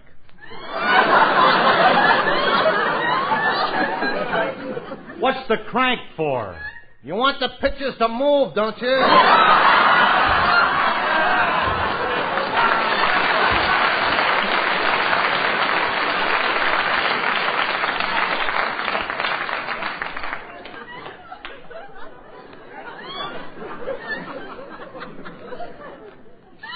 Groggy, you may think that I'm a hard man to please, but I don't believe I want this set. I don't blame you, Curly. I've come to the conclusion that you shouldn't buy a set. Then how are we going to see the game? We'll buy a kit and build our own set. Build our own with a kit? Now that appeals to me. Buying a kit is cheaper anyway. Sure. Once we get the set built, it'll be just like being at the game. We'll see all the plays, and at halftime we'll see the card stunts, and hear the band playing, and those college kids singing, and we'll... Holy smoke, Frank. Thanks for reminding me.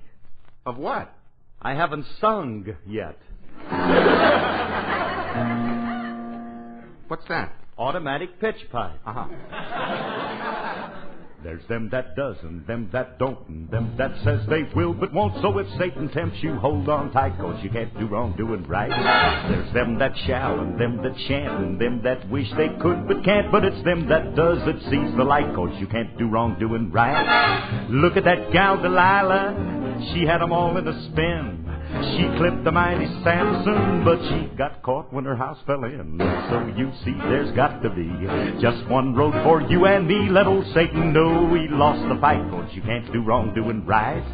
You gotta do right. Ah, make me know. Yes, you gotta do right. Well, preach it to me. If you wanna see the light. Ooh, hallelujah. 'Cause you can't do wrong when you're doing right. There's them that's good and them that's mean and them that's somewhere in between. But it looks to me from what I've seen that you can't do wrong doing right.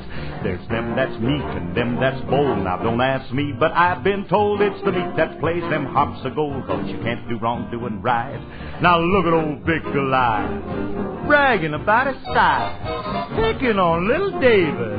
But he got his right between the eyes. So you see there's got to be just one road for you and me. Let old Satan know he lost the fight. 'Cause you can't do wrong doing right. You mustn't do wrong. Oh, that's right with me. No, you mustn't do wrong. That's philosophy. If you want to get along. Yeah, I believe it now. 'Cause you'll never get along if you're doing wrong. Now, they threw Daniel to the lions. The king had it done. He's the law. But it wasn't long till Daniel had all of them cats drinking milk out of straw. And so you see there's got to be just one road for you and me. Let old Satan know he lost the fight. 'Cause you can't do wrong doing right. No, you can't do wrong doing right. 'Cause you can't do wrong when you're doing what is Keep on doing right.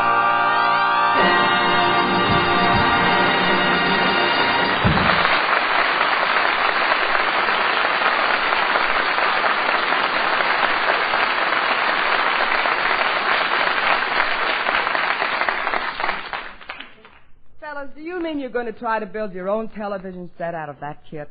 Sure, it'll be a cinch. There's only 2,784 parts to put together. Certainly, and we have each part numbered and all laid out in a line, and then we got Willie and the kids helping us. But do you have to have the parts spread out all over like that? Well, they're not spread out all over. Now, come on, Brimley, let's get started. Okay. According to the directions, the first part I need is number 97. 97? 97. Here it is in the kitchen. Coming out. Thank you. Now I need part 568. 568? 568. 568. It's up here in the attic. Coming down. While you're up there, hand me part 2,522. 2,522. It's out here on the roof. I'll just reach out and... Oh, my goodness. Now what happened? Uncle Willie fell off the roof. Oh. Look, baby Alice. Hey, honey, run outside and pick up part 2,522 and bring it in. What about Uncle Willie? There ain't nothing in the directions about him. Let him lay. Yeah, let's hurry and put this thing together. Game will be on in an hour. Let's see. Next thing I need is rotary condenser. That's part 256. Oh. 256. 256. Philip, I've got a rent sacroiliac. Sorry, we can't use it. Looking for a rotary condenser. Thanks very much. It's fine. Look, there's too many people trying to help. You all beat it. Leave this to Curly and me. Look, Curly, it's too much trouble running all over the house to get the parts. Let's do it systematically. Let's start at the beginning of the line and put the parts together as we come to them. Yeah, that'll do it. Well, let's get started.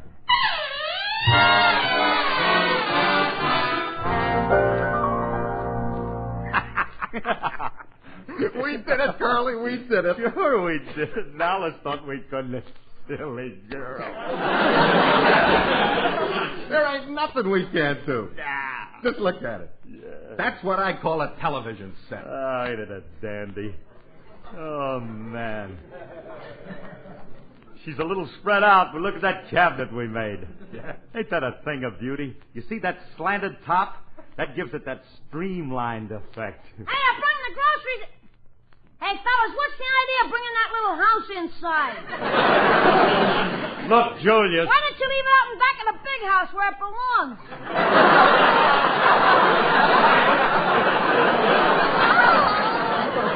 Why don't you beat it, kid? I will, as soon as you verify a rumor that's been sweeping the country. What rumor? Is it true that Mr. Remley is the thing?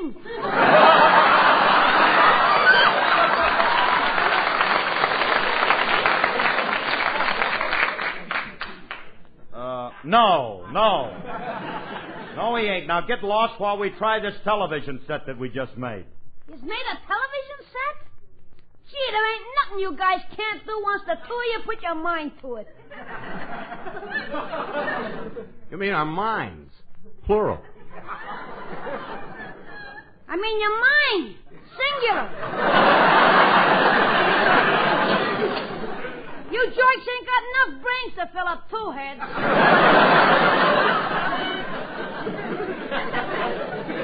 Yeah? Now, there's a nice, snappy retort.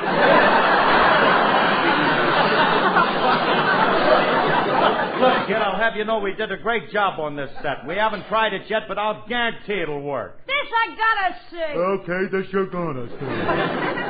Hey, Remley, crawl under the cabinet and turn the picture on.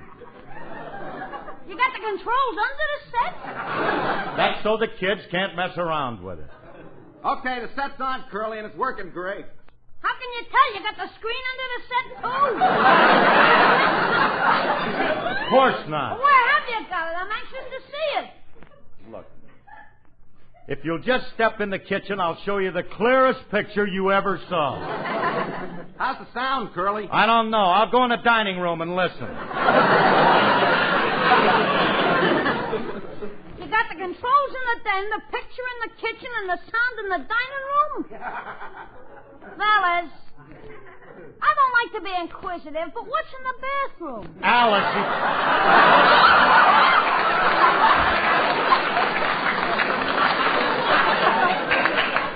give me that line again, will you, boy? I don't like to be inquisitive. Don't go that far back. Just... What's in the bathroom? Alice, she's taking a bath. What kind of a set is this?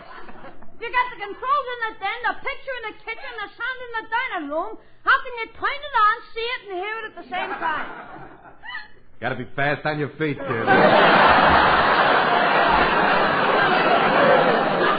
Hey, Remley, there's something wrong. I just looked in the kitchen. There's no picture on. I can't understand it. I thought it... Oh, no wonder. I forgot to put the plug in. Oh, no. There, now it's on. Oh, look at those tubes light up. Yeah, look at that machine glow. Yeah, look at the smoke coming out of it. No, that's just one of them cigarette commercials. Oh, yeah, listen to your set. Hey, look out, Remley. Get out of the bed. It's going to blow up. Oh.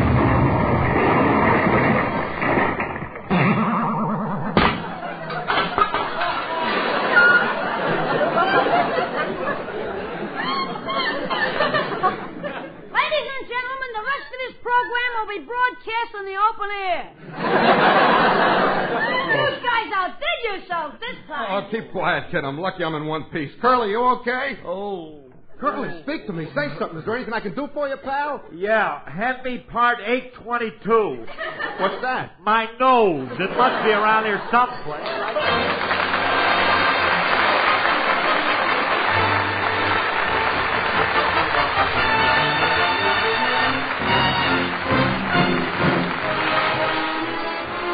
Hey, folks, I really get a chance to be an actor on this week's Lux Radio Theater. Dan Daly is ill, so he called me to take over his part in You're My Everything, and I'll get to emote with my favorite star, beautiful Ann Baxter. Now, remember, I'm on the Lux Radio Theater this week, so don't forget to listen. Now, Hedda Hopper, then Gloria Swanson and the Theater Guild on NBC.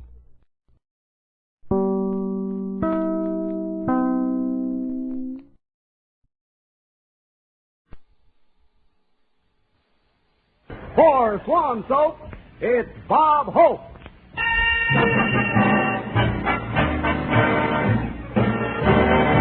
With Doris Day, Jack Cookwood, Irene Ryan, yours truly, High Aberback, Les Brown and his band of renown, and our special guest, Jack Benny. And here he is. Paramount calls him the Great Lover, but Lever Brothers called him the Great Lather, Bob Hope.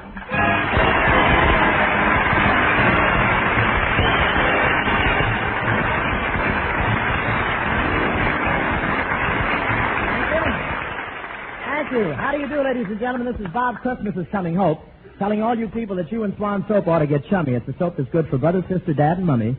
And if you use it, you'll never feel crummy because the lather's so thick you can lie in the tub and build a snowman on your tummy.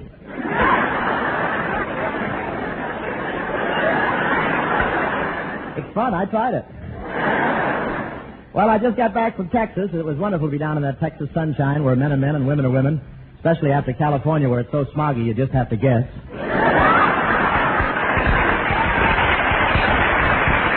Yes, sir. The whole country's on instruments out here, aren't they? I went to Texas to appear at a milk fund show, see a football game, check an oil well, go quail hunting, and get some rest. It was so much fun, I wish I could have stayed for a second day. I really do. And that Texas is really rugged and rough country. It's the only state where the mules whip Frankie Lane.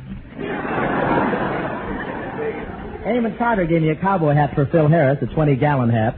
Has 2 faucets and a Filipino bartender. And are they rich in Texas? They refer to Ali Khan as the sharecropper who married our Rita.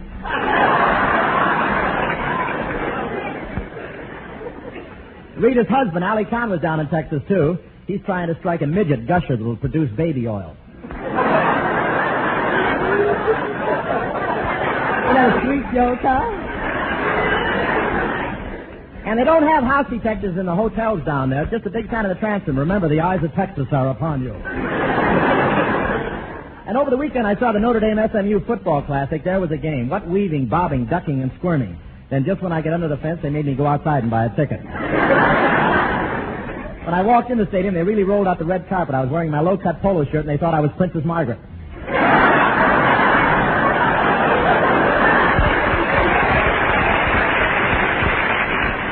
But what a game. It was so tense and exciting. During one play, I looked around at the spectators, and 3 camels were smoking doctors.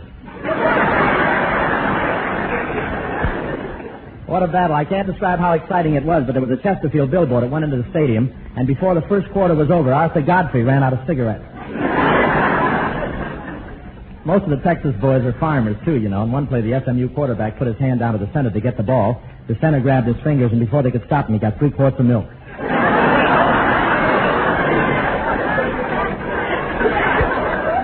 Notre Dame was driving down the field in one play when suddenly the captain said, "We better lose a few yards, fellas. We're too far ahead of Bill Stern."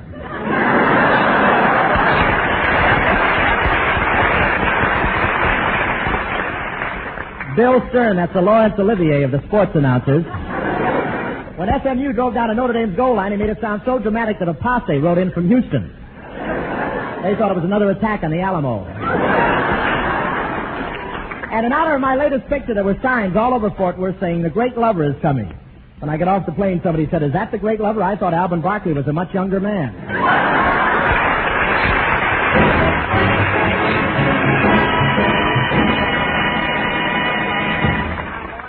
Say, friends, are you a bathtub baritone or a shower soprano? Because if you don't sing in the bathtub or whistle in the shower, you owe it to yourself to switch to Swan soap.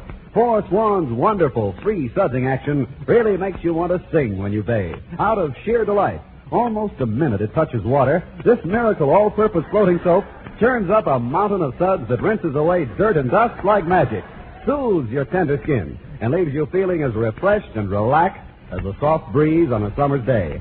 No wonder mothers love to bathe baby in Swan suds. Mild, pure Swan is so gentle and safe, it's ideal for even delicate fabrics. And as for dishes, why, when free sudsing Swan goes into action in your dishpan, dirt and grime just seem to disappear. So switch to Swan today for all your washing chores. Remember, it's the newer, better white floating soap with that wonderful free sudsing action for face, hands, bath, and dishes.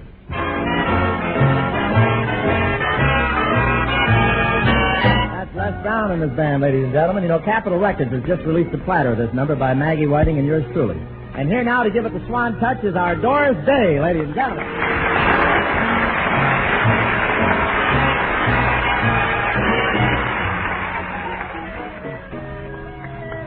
Just a bungalow for two, so right for each other. We won't need a view, we'll see one another. No glamour around us, but aren't you glad we found her? Lucky us. Though we haven't got a maid, they're so interesting. When we pull the shade, who's seeing, who's hearing? 2 candles aglow. Our happiness is showing. Gee, lucky us. If we had 1,000,000, we might want 1,000,000,000 and be uneasy on our throne. But with love beside us, we're richer than Midas. Meet the royal family, Joan. You know, I'll come home from work at night. We'll kiss in the doorway. Check, eyes so shiny bright to welcome me your way. So happy, So humble, too much in love to grumble. Lucky I'm the rich pearly oysters who cluster in cloisters can never see beyond their rock. You can't kiss a bank book and gold has a blank look. Who could live and love this Fort now? But Al Jolson. You know, there'll be socks and things to mend. I'll keep you in stitches. Oh, that's a joke. Time is all we'll spend with us. Time is riches. So happy With all things because we have the small things. Gee, lucky us. Gee, lucky us.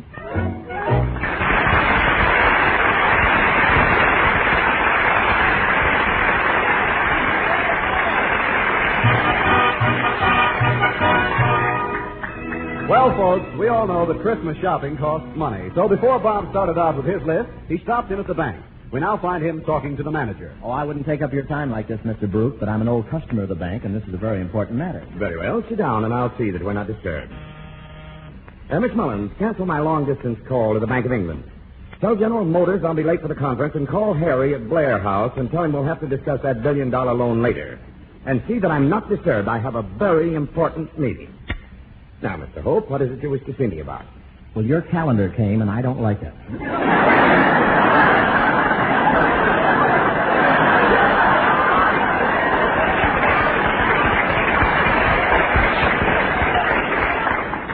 Do you mean to tell me you interrupted my business day for that? I don't like the calendar, that's all. I don't like it.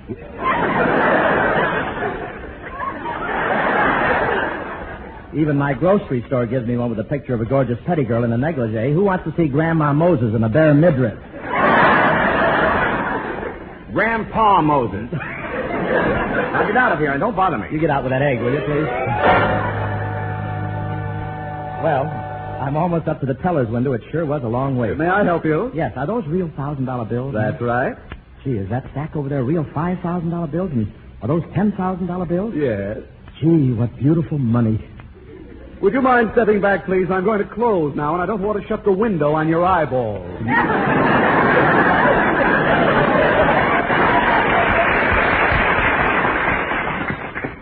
Well, how do you like that guy shutting the window before I got a good look? But I can't get over that picture on the $10,000 bill. I can understand why Alexander Hamilton is on there, but why should he have his arm around Jack Benny? Well, I better go over to the department store. I have to meet Doris.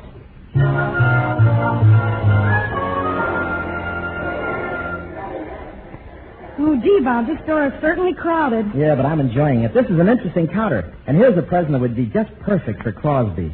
A money belt with little suspenders around it. Bob, that's the lingerie department.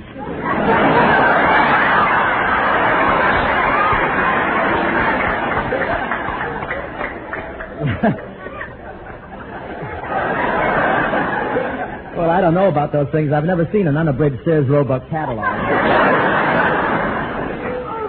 Have you seen these new personality dolls? They're made to look just like celebrities. Yeah, I know. Have you seen this one of Margaret Truman? It's great. You just press a button and it leaves on a concert tour. And have you seen the one of me, Doris? You? Yeah, since my latest picture, they brought out a great lover doll. You should see me as a little doll. I walk and talk and I even make love, just like in real life. Honest? Yeah, of course, you have to wind me up. Yeah, just like in real life.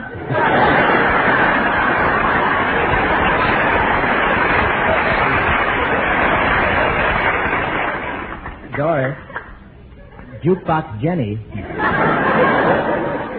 Come over here. Yes, Bob. Where did you get that joke? I got it from Les Brown. Don't you think he should be a gag writer? I don't know. Let's wait and see how they classify him at the unemployment office. But, Doris, let's go to the gift wrap counter and see if our... Hello, Doris. Hello, Mr. Well, Miss Ryan. Well, how are you? Did you see that? Goodness, Mr. Hope, I've never been so upset in my whole life. I should never go out in crowds like this. Now, you are a little frail for it. Yes, I am. I should have known an accident would happen, and it did, too. The crowd pushed me, and I backed into one of those pneumatic suction tubes. The next thing I knew, the cashier was poking around in my mouth for loose change. Ryan, your hair certainly looks different. Well, it ought to. I had to wait till they brought it back to me from the mezzanine. Have you finished your shopping, Mr. Holt? Well, everything but my Aunt Alice's present. I was thinking of buying her a pair of stockings, but I don't know her size.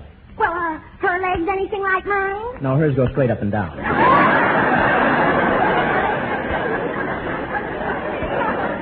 That's cute. Oh, but I'm so It's a jazzy joke. That's cute. Yeah, all right.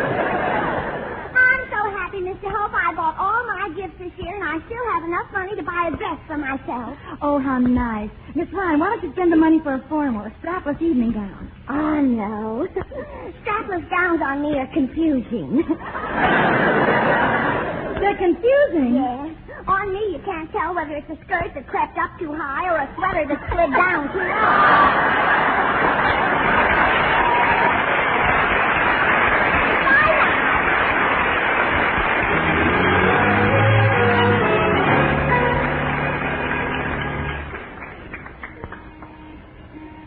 Hollywood Boulevard beautiful, Bob? Yeah, those Christmas trees really put you in the right mood. I'm really loaded with Christmas spirit. Oh, Bob, look, there's a Santa Claus ringing his bell. Yeah, Doris, let's stop and cheer him up.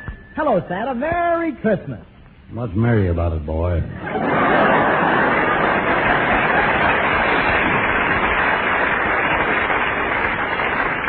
My feet are killing me, and this California sunshine's giving me fog poisoning. I wish I was out in Beverly Hills. The Santa Clauses out there have suits made out of mink trimmed with ermine. Well, where'd you get that suit you're wearing? You'd be surprised what you can do with a bottle of ketchup and some long underwear.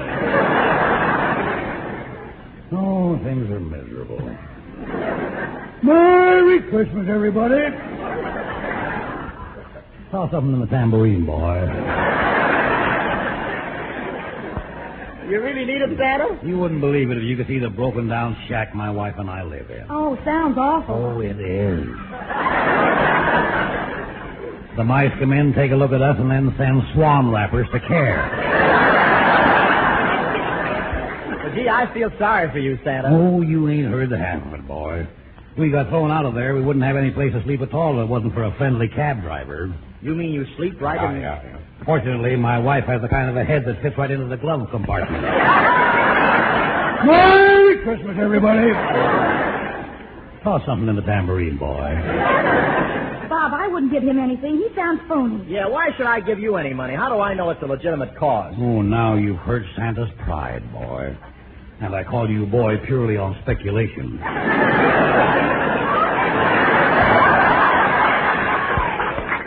All this money will be used honestly. Bob, I'm sure he's not an authentic Kris Kringle. You should have seen me a couple of weeks ago. The department store furnished me with a real live reindeer. Well, where's the reindeer now? Well, it disappeared. And you know something? The manager of the department store accused me of eating it. It was a preposterous accusation. Well, did you deny it to the manager? Oh, yes. And I think I would have convinced him of my innocence, but I was picking my teeth with the antlers at the time. Merry Christmas, everybody.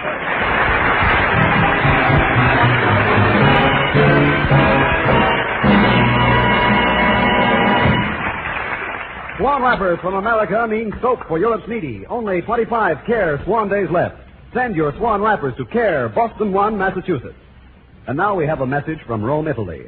To hear from the Marchesa Maria Teodoli, national president of Goccia di Latte, an organization whose famous milk bars in Rome provide much-needed milk every morning of the year for over 3,000 undernourished Italian children. Ladies and gentlemen, Marchesa Teodoli. I'm very grateful, Mr. Hope, for this chance to thank you and all our American friends for the generous gifts of Swan soap you have been sending to our needy boys and girls through your great care organization. If you could just visit our country long enough to see with your own eyes the smiles of pleasure your soap brings to the faces of these youngsters, you would feel even more keenly what a wonderful job you are doing to help ease the tragic after effects of war. Unfortunately, this distressing soap shortage isn't confined to Italy alone. It is all over Europe. The need is desperate everywhere, so keep up your good work by all means and help make this Christmas a truly clean Christmas for every needy child in Europe. For doing that, I humbly thank all of you from the bottom of my heart. Thank you, Marchesa Teodori. Yes, Swan Wrappers from America mean soap for Europe's needy. Only 25 Care Swan days left. Send your Swan Wrappers to Care, Boston 1, Massachusetts. You can collect Swan Wrappers on your own or as a member of a group or organization. But man, woman, or child, whoever you are, wherever you may be, your help is needed. And your help, however small, will count, too. Because every 2 Swan Wrappers you mail into Care means another bar of soap for the needy children of Europe. So don't delay. Send in your Swan Wrappers now, and keep sending them in as fast as you can collect them to Care, Boston 1, Massachusetts. Remember, only 25 Care Swan days left.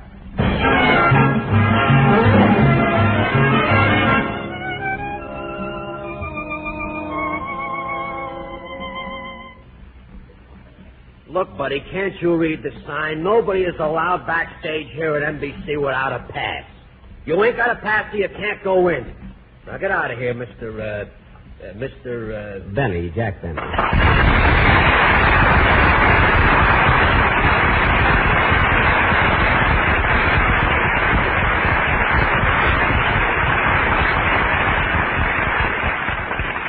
Jack Benny?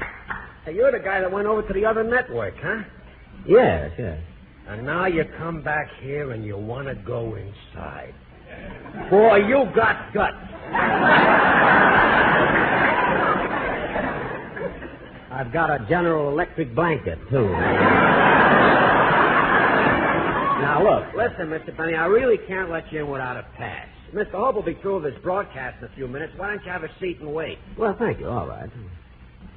Dum dum dum dum dum dum. LSMFT. Dum dum dum dum dum. Gosh, being back here at NBC gives me such a nostalgic feeling. It's almost like coming home. I had so many wonderful times here. Gee, I wish they could afford me.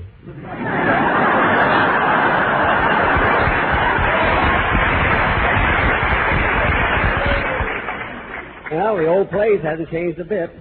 I used to sit in this very same seat and wait for Mary. I used to walk through that door every Sunday. And look, there's a payphone I used to call home after each broadcast. I wonder... My string is still here, but somebody took the nickel.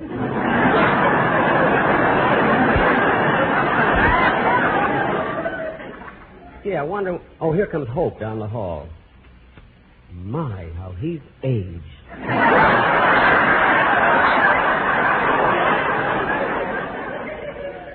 Look at those bags under his eyes. He looks like a young Fred Allen. No, he looks more like an old Fred Allen.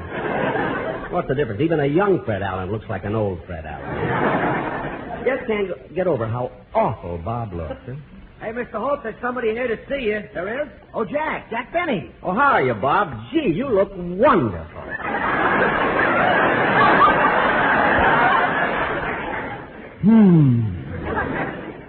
Jack, why didn't you come backstage to see me? Well, I wanted to, Bob, but this man behind the desk wouldn't let me through. I couldn't let him through, Mr. Hope. He didn't have a pass. Oh, he just sore because I went over to CBS.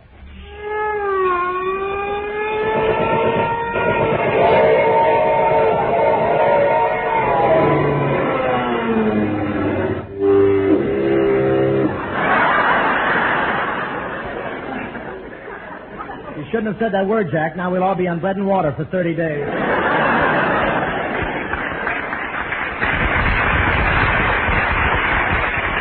Say, look, Charlie, anytime Mr. Benny wants to see me, he doesn't need a pass. I was just doing my job, Mr. Hope. You know the stumble bums we get backstage here. How did I know he just wasn't trying to peddle Christmas cards? Oh, the very idea. Jack Benny peddling Christmas cards. Isn't that ridiculous? Tell him, Jack.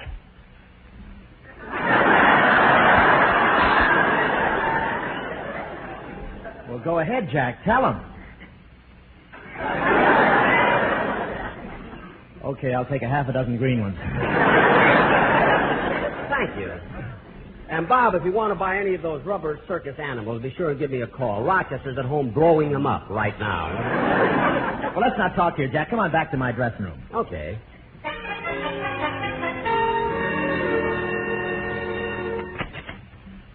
Well, make yourself comfortable, Jack. Fine, I'll just sit in this chair here. Oh, now, wait a minute. I always sit in that chair. But I'm sitting in it. All right, you face the mirror. Can I get you something, Jack? A cigarette? No, thanks. I just finished one. Cup of coffee?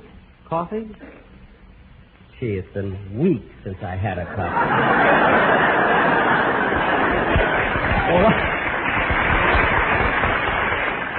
Well, why? On account of the high prices? No.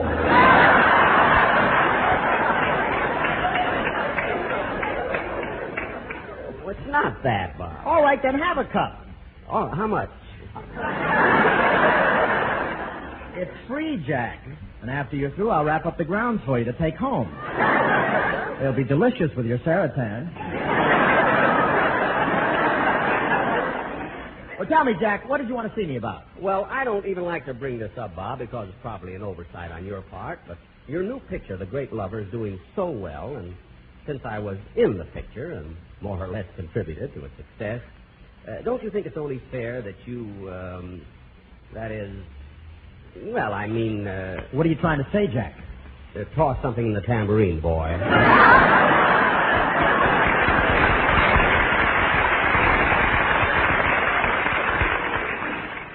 Well, what do you mean? Well, after all, when you called me in to appear in your picture, I thought there was money involved. Well, there was. You cost Paramount thousands. Remember that week we had to stop shooting so you could go up to Fresno and pick up a few bucks during the grape crushing season? Well, 30 cents an hour is nothing to sneeze at, you know. No, and with that stain on your feet, you won't have to buy socks for a year. There's a nice line for a guest star.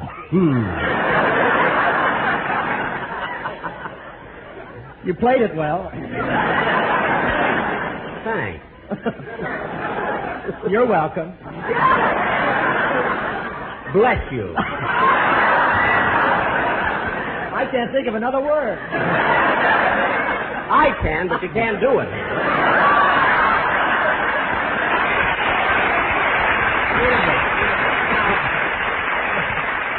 Now, come on. I have to go pretty low to top that. What are you saying? Get out of Stromboli. Either give me a joke pretty soon or give me my money, will you?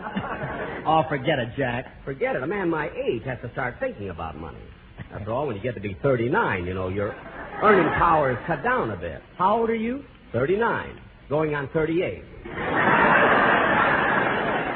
Oh, that's what I like about you, Jack. You don't keep changing your age. You get one you like and stick to it. Yeah. Well, Bob, I hate to compromise, but if you'll pay me the money, I'll play one of the songs from your picture on my show next week. Well, which one? Well, how about 1,000 violins? I've been practicing it. You have? Yes, I have my violin right here. I'll show you. Let me get it out. Jack, is that a tin cup in your case? Yes, I keep my rosin in it. And get your foot off that dime. Okay, let's hear you play 1,000 violins. Okay.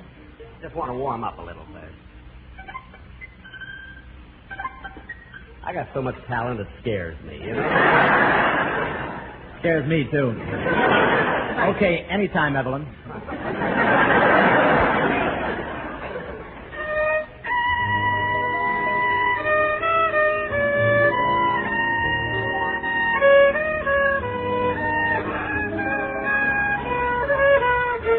How do you like it so far, Bob? Sounds like something the mule train left behind.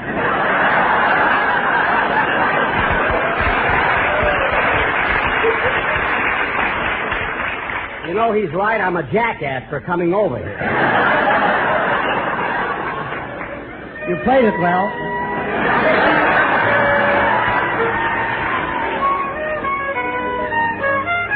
Now, wait a minute. That's not in the song.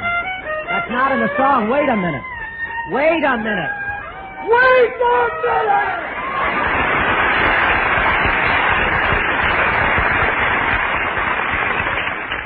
What do you say, Bob? Do I get the money? Jack, stop talking about the money. Tell you what I'll do. I'll put it in the bank for you. It'll accumulate interest, and someday you'll have a nice nest egg. A nest egg? Look, great lover, I'm a working man, not an Easter bunny. Bob, I was depending on that money to buy Christmas presents. Really? Yes, I was just making up my list. I have to get presents for Mary and her father and mother, her sister Babe and her brother. Something for Dennis and Phil and Don and Rochester. Well, gee, how much do you need? Give me $5 and we'll call it.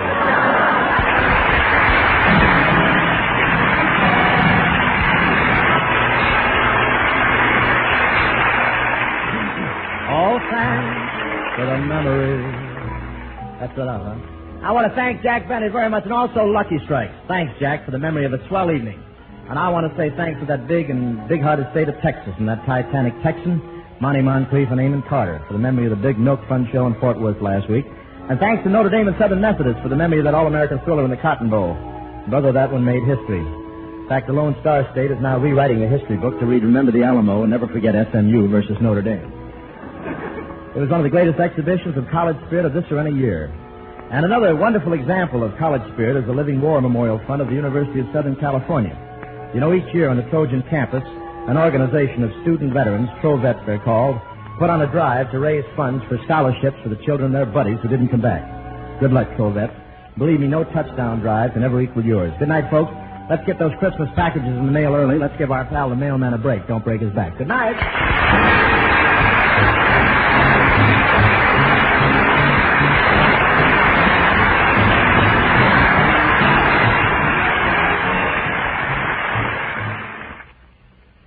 Are you that girl everyone's raving about? She found her own rave number on the dial-away chart. Now she's my number one rave. She's my sweet, sweetheart. Rave and only Rave Home Permanent brings you the easy-to-use dial-a-wave chart to end guesswork in home waving.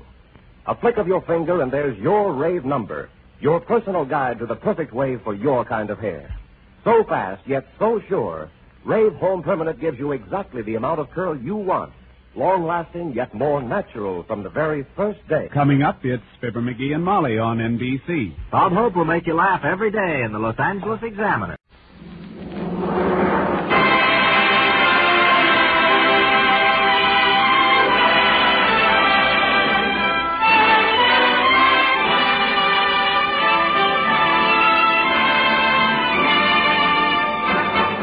Ladies and gentlemen, Dennis Day.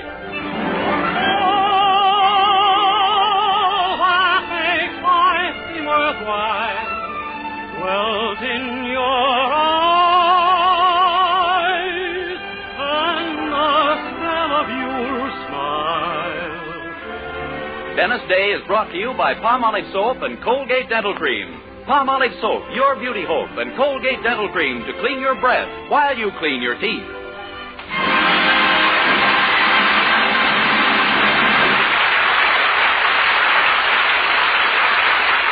The Dennis Day Show with Barbara Eiler, B. Benaderet, Dink Trout, George Dooning and the orchestra, and yours truly, Vern Smith, is written by Frank Galen and stars our popular young singer in A Day in the Life of Dennis Day. Here's Dennis to sing A Fellow with an Umbrella. I'm just a fella with an umbrella, looking for a girl who'll save her love for a rainy day. I'm just a fella with an umbrella, glad to see the skies of blue have turned into skies of gray. Raindrops have brought us together, and that's what I long to see. Maybe the break in the weather will prove to be a break for me. I'll be the fella with an umbrella, if you'll be the girl who'll save her love for a rainy day. Raindrops have brought us together, and that's what I long to see. Maybe the break in the weather will prove to be a break for me. So I'll be the fella with an umbrella, if you'll be the girl who'll save all for a rainy day.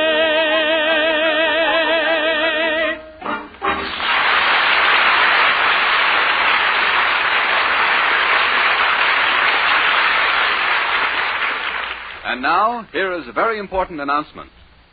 Palmolive Soap is giving away prizes worth $67,000. A grand prize of $25,000 in one lump sum or $100 a month for life. And that's not all. There are thousands of prizes in Palmolive's big treasure chest contest. 1949 Ford sedan. Westinghouse laundromat. From Silver Fox scarves. Toastmaster toasters. Yes, 2,336 prizes in all. And it's easy to enter. Complete the last line of this jingle. A fresher, brighter-looking skin is something I would like to win. I'll get Palmolive soap today. Di-da. Write your last line on a plain sheet of paper or get an official entry blank from your dealer which gives you the easy rules. Include your own and dealer's name and address and mail with the black bands from one regular and one bath-size cake of Palmolive soap to Palmolive, Box 92, New York 8, New York. And now, here's the jingle once more. A fresher, brighter-looking skin is something I would like to win. I'll get Palmolive soap today. Di-da. Mail your entry blank with the black bands from Palmolive soap to Palmolive, Box 92, New York 8, New York. Enter early, enter often. Get Palmolive soap for a lovelier complexion. Remember, doctors prove Palmolive's beauty results.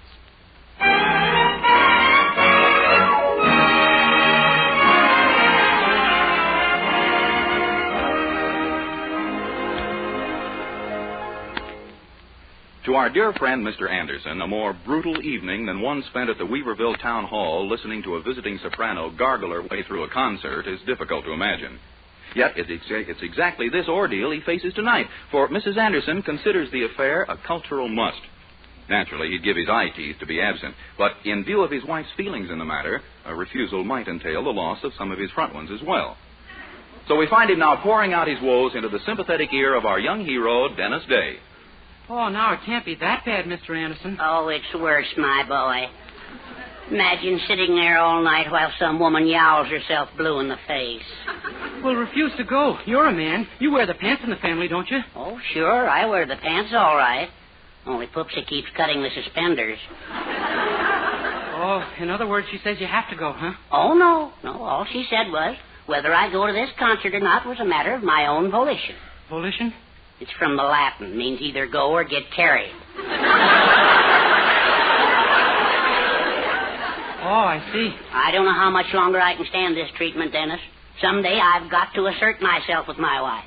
Someday I've got to assume my proper place in this marriage before it's too late. How long have you been married now? 25 years. Yeah, you better hurry or the honeymoon will be over. I'm going to. Dennis, my mind is made up. I'm not going to that concert. I'm finally going to tell Poopsie off. Gosh, do you mean it? Certainly. Isn't anything better than slavery? Well, I don't know. Personally, I'd rather tote that bale and keep breathing. No, I wouldn't. We're going to rehearse my speech to her right now, Dennis. Now, you make believe that you're Poopsie, and you've just walked into the room. Okay, how do you want her? As usual or smiling? As usual. All right, here we go. Well, Herbert, are you ready to go to the concert? Shut up! What? I asked you whether you were ready to go to the concert. Stop flapping your big trap. I'm not going to any concert tonight or any other night. Understand, kiddo? And if you don't like it, you can lump it. Want to bet which one she does? I'd just like to see her try it. Those are going to be my exact words, Dennis. I'm going to tell her plenty. I'm going to... Well, Herbert, are you ready to go to the concert? Yes, Poopsie. Well, you can take off that tuxedo because you're not going. Not going? Gosh, maybe you're scared of my mental telepathy. It's simply that Mrs. Van Nostrand just got back in town today and couldn't get a ticket for the concert, so I gave her Herbert's. Oh, my. You mean I'm to be deprived of hearing Madame Slobotnik sing 112 folk songs in the original Lithuanian, accompanying herself on the glockenspiel? It can't be helped. You know what a feather it'll be in my cap to be seen with Mrs. Van Nostrand, the acknowledged social leader of the whole town. Oh, you bet. Well, don't mind me. I'll stay home alone tonight.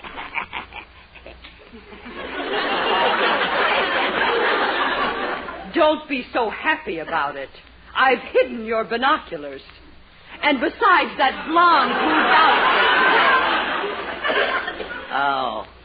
Now come along upstairs and help me get dressed. Yes, dear. And this time take off your shoes. Last time you laced up my corset, I had the imprint of your heel on my back for a week. At your service, love. Oh, hi, Mildred. My, you look very nice. Oh, thank you, Daddy. Well, what do you think of me, Dennis? Boy, is that a dress. Ooh. My new strapless formal. And judging from the look in your eye, you kind of like it. Yeah, I was just thinking, if you tell me how you keep it up, I could throw away my garters.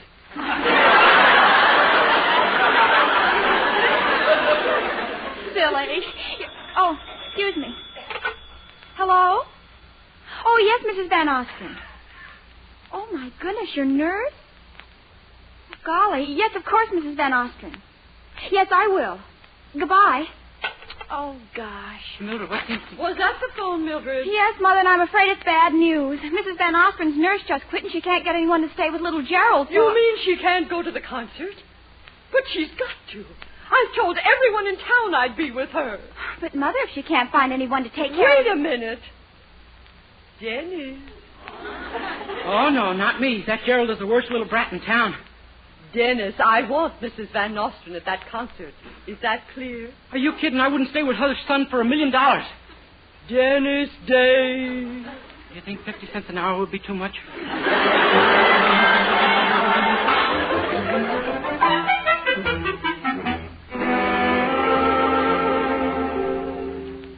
Now, you understand, Mr. Day, my Gerald is not an ordinary child.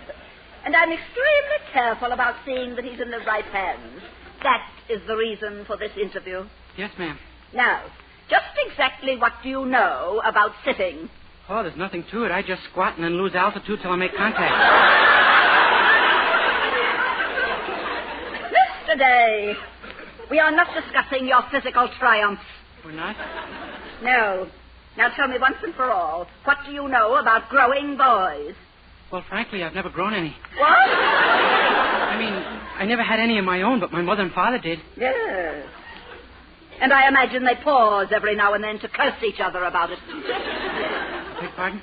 Mr. Day, do you really think I'd trust a child like my Gerald with someone like you? But gosh, Mrs. Van Nostrand... A high-strung, nervous youngster like my Gerald, who's already tried to run away from home twice. He has? Yes. Not that I can understand why. I've always spent a great deal of time with him. Could that be a clue? Never mind. The point is, I certainly don't want you taking care of him, and that's just final. But gee, Mrs. Anderson will kill me if you don't go to that... Wait a minute, I've got an idea. Suppose I call Mr. Anderson and have him come over. The two of us could sit with Gerald. Mr. Anderson? Well, I do want to hear that concert. All right, call him. I guess Mr. Anderson can handle the boy. Oh, sure. Little Gerald may have a few pounds on him, but Herbie's pretty fast on his feet.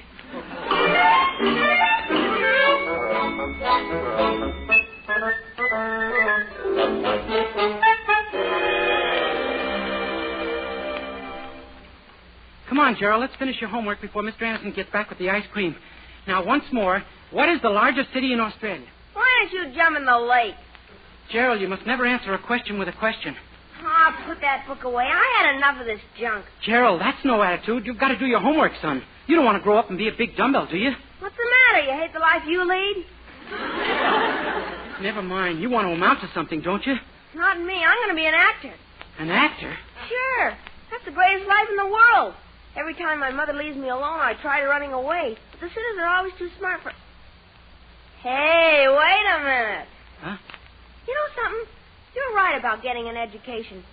I better get the rest of my books and study real hard. Yeah, now you're talking. They're in this closet. Would you get them for me? You bet. Hey, where are they? I don't see them. Back a little further. That's it. Okay, wise guy.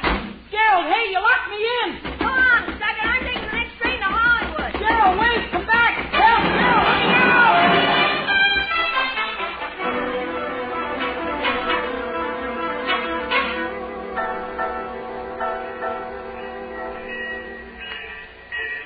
Dennis, are you sure he came down here at the station? You see him anywhere? No, but Oh, wait a minute. There he is. Huh? See? On the other side of that iron gate. Oh, my gosh. We can't even get our hands on him. How can we stop him from getting on that train? Come on. I have an idea. Maybe we can talk him out of it. Just follow any lead I throw. Okay. Hello, Gerald. You mean goodbye, sucker. My train leaves in 5 minutes. Okay. If you want to go to a sad, unhappy, uneducated life, that's your lookout. What do you mean, uneducated? Who are you saying ain't got no education? You. Don't you know you can't be an actor unless you know how to speak English? Okay, so I'll go on the radio. That Jimmy Durante does okay without the English language. Gerald, I'm glad you mentioned him. You think Jimmy Durante's a happy man. I happen to know that behind that gay, carefree nose beats a broken heart. Yeah? How would you know? Well, I'm going to tell you a secret I've never mentioned in public before. My real name is Jimmy Durante, Gerald. What? You're nuts. You don't believe it, huh, kiddo? Okay, I'll tell you a story. I'm driving down Sunset Boulevard one day in my moron-colored convertible with the white sidewall tires. I'm dressed in me usual Hollywood fashion, to wit, me violet beret, me orange-colored sweatshirt, open enough to show a glimpse of me heliotrope waistcoat, be decked in me fuchsia slacks with chartreuse open sneakers. All of a sudden, a motorcycle gendarme flags me to the curb. I says, "What's the matter?" I was only going 50 miles an hour. And he says, "I know. I just wanted to hear you talk." How was I mortified? And Gerald, what did I have to talk about? Did I know the biggest city in Australia? No. Did I know how to square a hypotenuse? I don't even know what they eat. Don't grow up like me. A miserable, uneducated millionaire, Gerald. It's ignominious.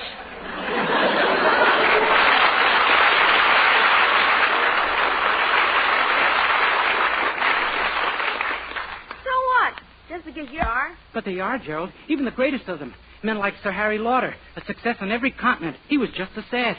Sir Harry Lauder? Who's he? Oh, he was before your time, Gerald. Way back in the beginning of show business, when they didn't even know whether Phil Spitali's orchestra would be a boy or a girl.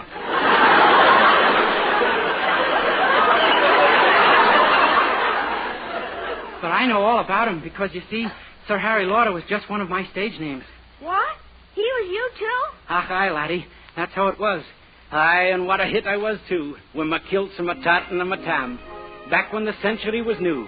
Aye, the music comes back to me new. If you'll close your ears, maybe you can hear it, too, just the way I used to sing.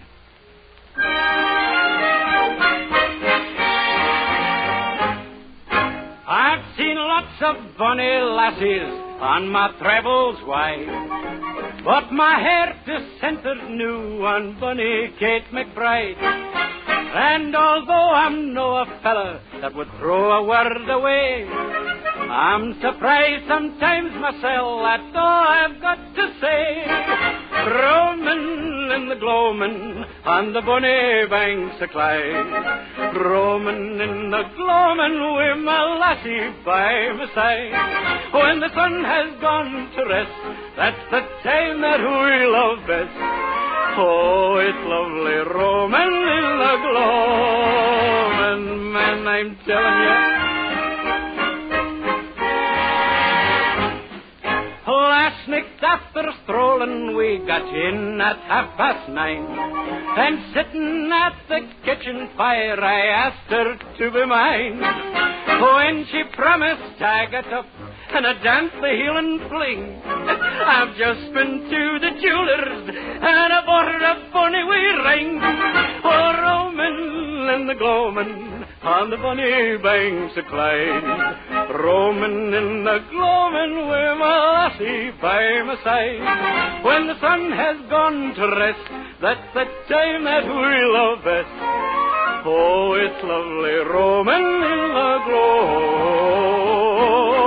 roamin' in the gloamin' on the bonny banks of Clyde, roamin' in the gloamin' with my lassie by my side. When the sun has gone to rest, that's the time that we love best. Oh, it's lovely roamin' in the gloamin'.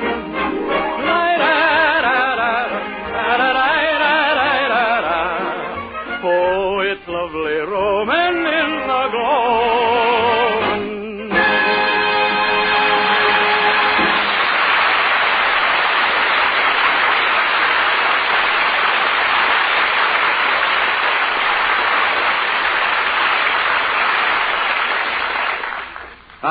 Larry. That's the way I used to warble.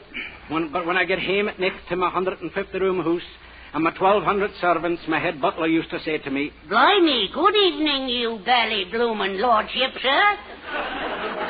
Greetings, Tiffin, old man. Aching it's as happy as every year, this bra-brick moonlight next to next, I see. Yes, your lordship, much happier than you. Aye. For you see, you didn't concentrate on your education when you were little Gerald's age. Aye. And now, in spite of your great wealth, you don't know the biggest city in blinking old Australia. Aye.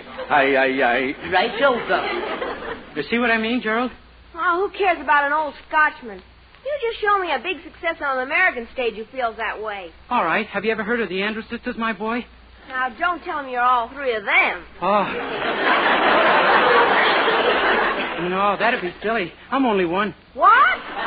Sure. And my friend here, Mr. Anderson, is another. You hear us sing and you think we're happy.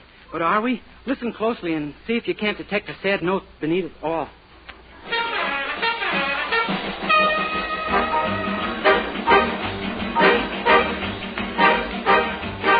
A famous trumpet man from out Chicago way. He had a boogie style that no one else would play. He was the top man of his craft. But then his number came up and he was gone with the craft. He's in the army now, a blowing reveille. He's the boogie woogie bugle boy of Company B. A toot-a-toot-a-toot-a-toot. He blows it eight to the bar. In boogie rhythm, he can't blow a note unless the bass and guitar is playing with him. Makes the company jump, when he plays reveille. He's the boogie-woogie bugle boy of Company B. He was a boogie-woogie bugle boy of Company B. And while he plays boogie-woogie bugle, he was busy as a biz-bee. And when he plays, he makes the company jump eight to the bar. He's the boogie-woogie bugle boy of Company B. Toot-toot-toot-toodly-ada, toodly-ada, toot-toot, he blows it eight to the bar. He can't blow a note if the bass and guitar are in. The company jumps when he plays reveille. He's the boogie-woogie bugle boy of Company B.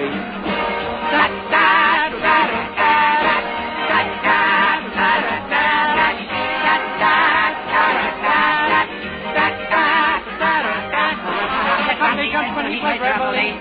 He's the boogie-woogie bugle boy of Company B.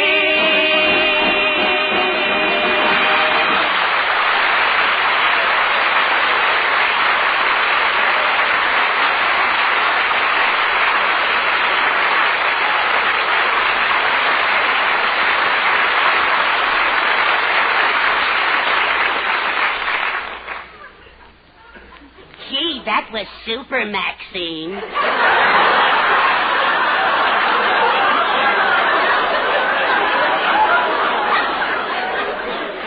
Yes, solid murder, Laverne girl. What did you think, Patty? Oh, don't even ask her. She's still broken up because that Sydney fella threw her over.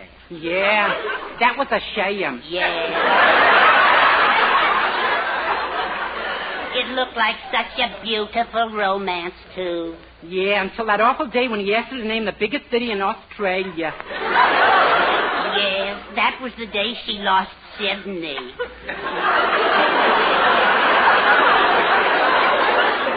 What good are all the diamonds and yachts and Cadillacs and swimming pools? She can't even name the biggest city in Australia. Oh, I'll bet she wishes she had concentrated on her education when she was Gerald's age. Say, if we know the name of the biggest city in Australia, we could tell her and maybe she could get Sydney back. Yes, let's see now. What could it be? Kangaroo? No. Gee, that Sydney can ask some tough ones. Wait a minute. Sydney. That gives me an idea. I think I've got it. What? It's Singapore. Of course.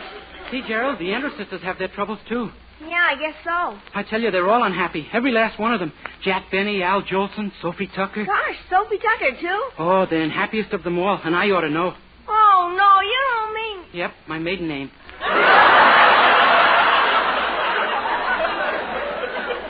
I remember how I used to get out there on the stage of the old palace and really rock the place. I tell you, there was never anyone like old Soph.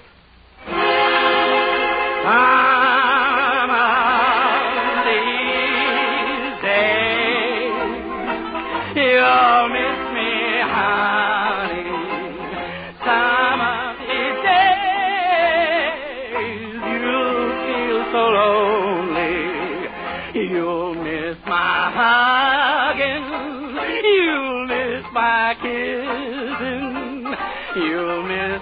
honey, when you go away, I feel so lonely, just for you only, for you know, honey, you've had your way, and when you leave me, I know it will grieve me.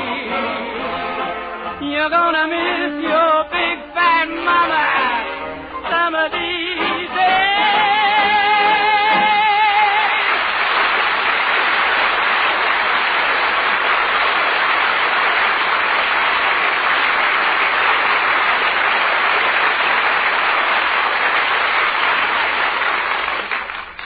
So you see, Gerald, nobody on the stage is happy. In spite of their yachts and rubies and palaces, they're all miserable.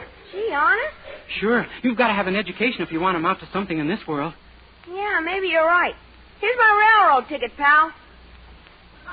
Oh, good golly, is that a load off my mind? Oh, wait a minute, Dennis. Where are you going? To turn the boy's ticket in? What? Swimming pools, yachts, diamonds, furs, Cadillacs? I'm taking the next train to Hollywood.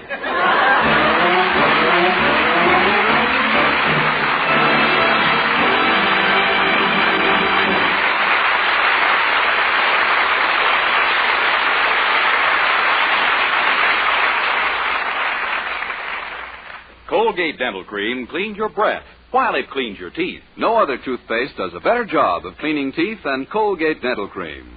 For Colgate Dental Cream has a safe polishing agent that cleans your teeth both gently and thoroughly, brings out their natural sparkle and beauty. You can actually see and feel the difference. And scientific tests prove that Colgate Dental Cream cleans your breath while it cleans your teeth. Yes, actual scientific tests prove conclusively that in 7 out of 10 cases, Colgate instantly stops unpleasing breath that originates in the mouth. Colgate Dental Cream is famous for its wonderful wake-up flavor, too. Nationwide tests of leading toothpastes prove that Colgate's is preferred for flavor over every other brand tested. Yes, preferred over every other brand tested. And no wonder. For Colgate Dental Cream is the result of constant effort to produce the finest toothpaste in the world today. For cleaning teeth, for flavor, for sweetening breath. So see if you don't agree with the millions who have made Colgate Dental Cream America's favorite toothpaste. Try Colgate Dental Cream to bring out the natural sparkle and beauty of your teeth. For a wake-up flavor you'll thoroughly enjoy. And always use Colgate Dental Cream after you eat and before every date to clean your breath while you clean your teeth.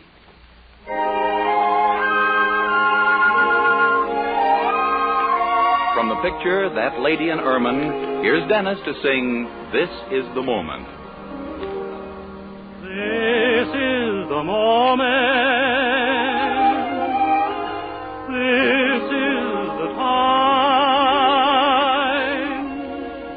Why don't we take it and make it sublime?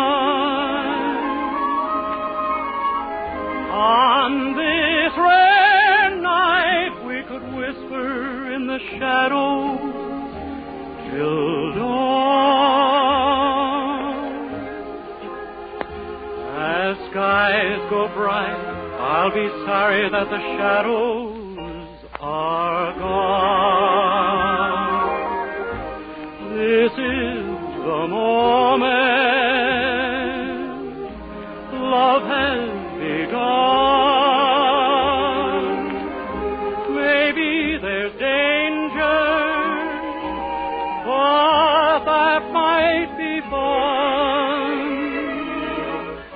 I used to say if the right one came my way, I would know it in a moment. This is the moment.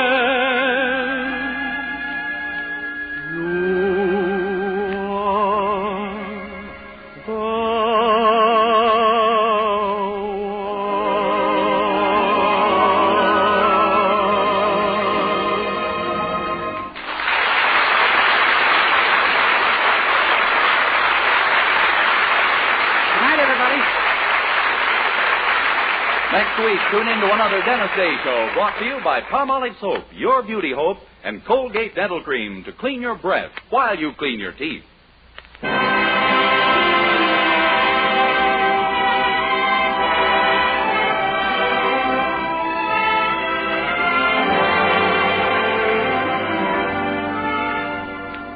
For soft, gleaming, glamorous hair, try Luster Cream Shampoo.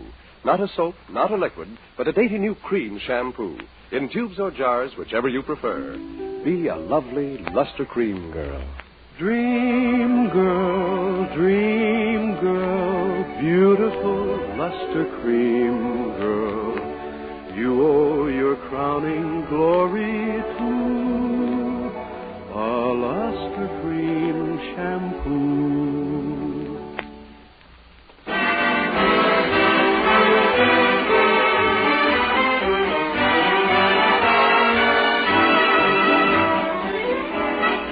Listen again next week to Colgate's Hour of Fun, Judy Canova, followed by Dennis Day. And say, some good friends of yours are moving next week. Blondie, Dagwood, J.C. Dithers, the whole Blondie radio family move to Wednesday nights on most of these stations. We hope you'll be home to welcome them and listen to Blondie every Wednesday. Vern Smith speaking. Good night.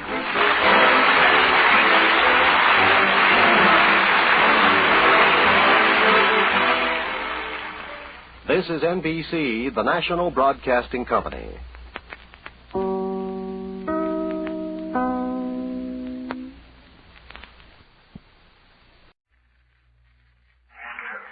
From Hollywood, the Mel Blanc Show, brought to you each week by the Colgate-Palmolive Peet Company, makers of Colgate Tooth Powder for a breath that's sweet and teeth that sparkle.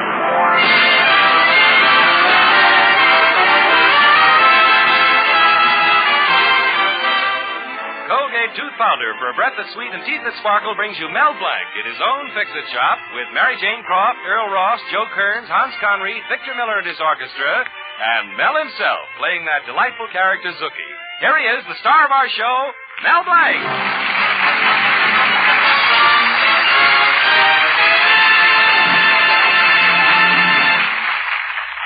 It's early morning in the Fix-It shop, and like any other wide-awake businessman, Mel is getting a clear picture of what's going on in town.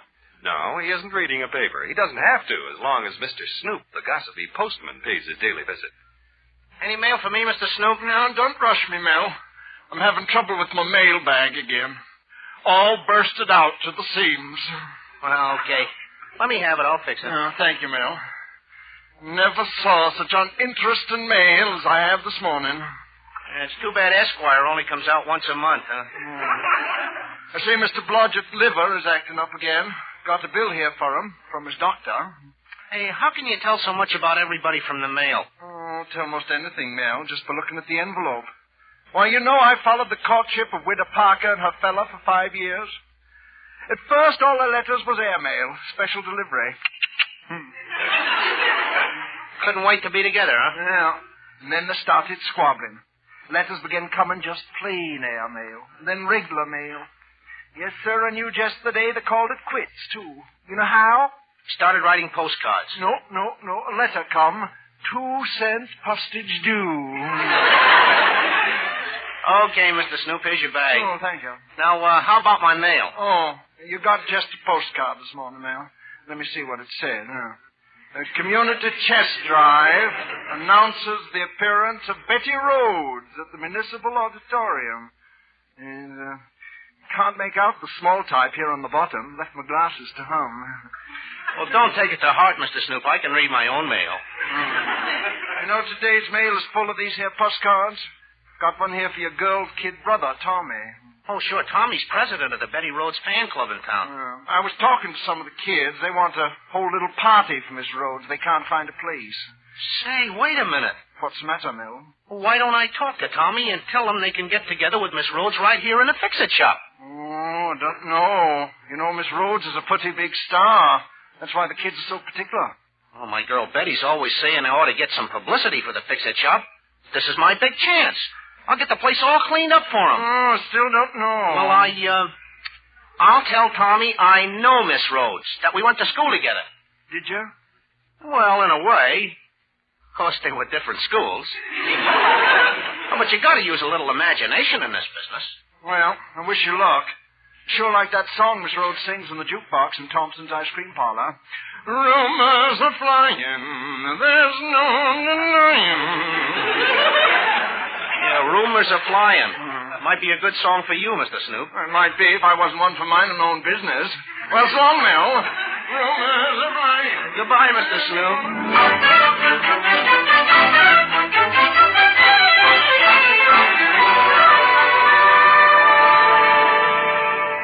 Hiya, Tommy. Oh, say, Mel, is that true what you said on the phone? Yeah, I mean about knowing Betty Rhodes personally? Well, I don't like to brag, Oh, but... gosh, my future brother-in-law is really solid. Right on the beam. Hey, man, slip me some skin. Huh? Well, you dig me, don't you? I said, slip me some skin. Where am I going to get some? I'm wearing all I got. Oh, boy, are you booty. Booty? Well, yeah, you know. Mellow Rooney. Oh, that explains everything. Well, now you take Betty Rhodes. Oh. Of course, I don't have to tell you, you being such an old friend. Of course. Say, you know what makes her such a nickel snatcher at the jukeboxes? Booty? Right. She's a reet sweet with a mellow beat. Don't you agree? Oh, but definitely. I think. But look, Tommy, how about my proposition? Oh, it's a deal. Miss Rhodes will meet her fan club here in the Fix-It Shop this afternoon at 4 o'clock. Good boy, Tommy. Oh, and I'll send our secretary, Ruthie Nelson, over with the phonograph, and she'll help you clean up the shop, too. Fine. Well, so long, Mel. Everything's gonna be just Lucy. Sure. Booty. Why not? Miss Rhodes will come in. I'll say, hello, Betty. She'll have to say hello to me. We will know each other. It's simple. But if it's so simple, why am I so scared? Mel,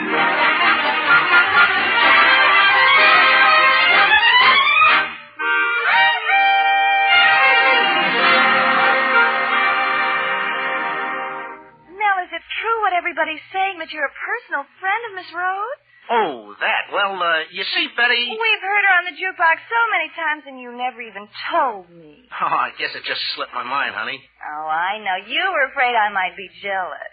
Now, weren't you? Well... Of course, that's it. But, darling, I don't mind at all. I think it's wonderful. Why, even Father was impressed when Tommy told him. Do you know what Daddy said? No, but I can guess. He probably went... That's right. But this time he meant it affectionately. I don't know. How can you bite somebody's head off affectionately? Well, tell me, Mel, what's Betty Rhodes like? Well, honey, she's, a girl.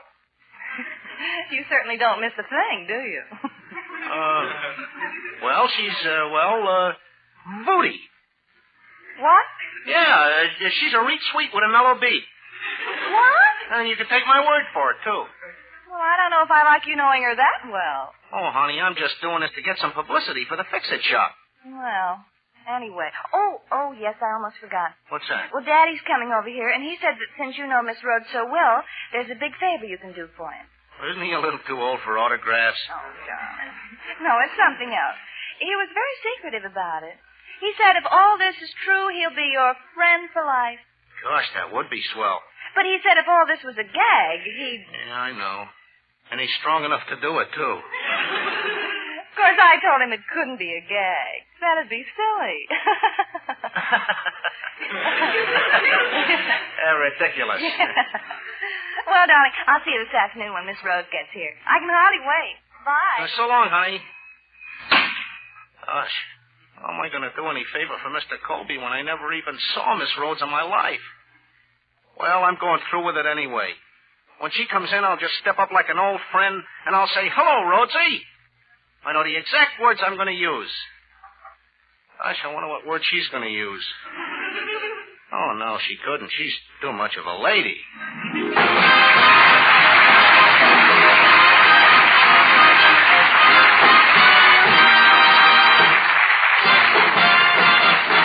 Use Colgate tooth powder. Keep smiling just right.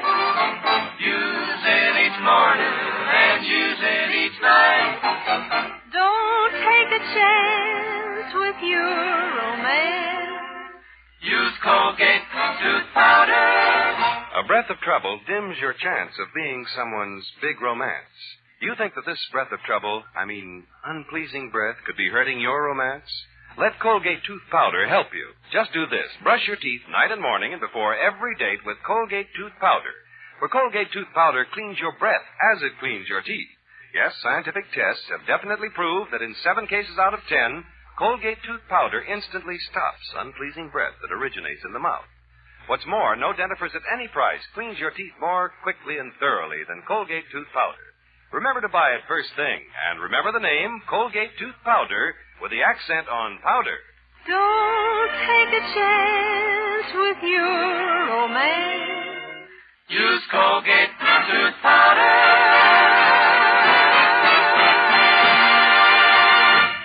Well, Mel's decided to get some publicity for his fix-it shop, and so he told a little white lie about knowing Betty Rhodes personally. Mel's girlfriend is duly impressed, and even her father, Mr. Colby, is beginning to see Mel in a different light. Hello, Mr. Colby. What was that, Mr. Colby?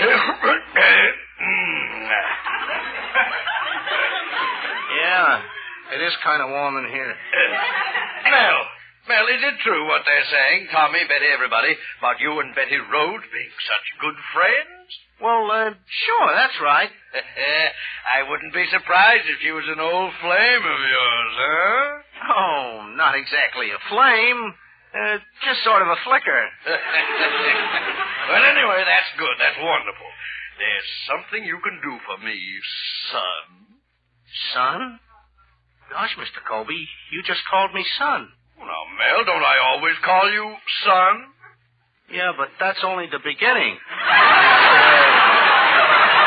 Son do this and son do that. Yes. Well, between you and me, Mel, between you and me, I am not just a manager of a supermarket.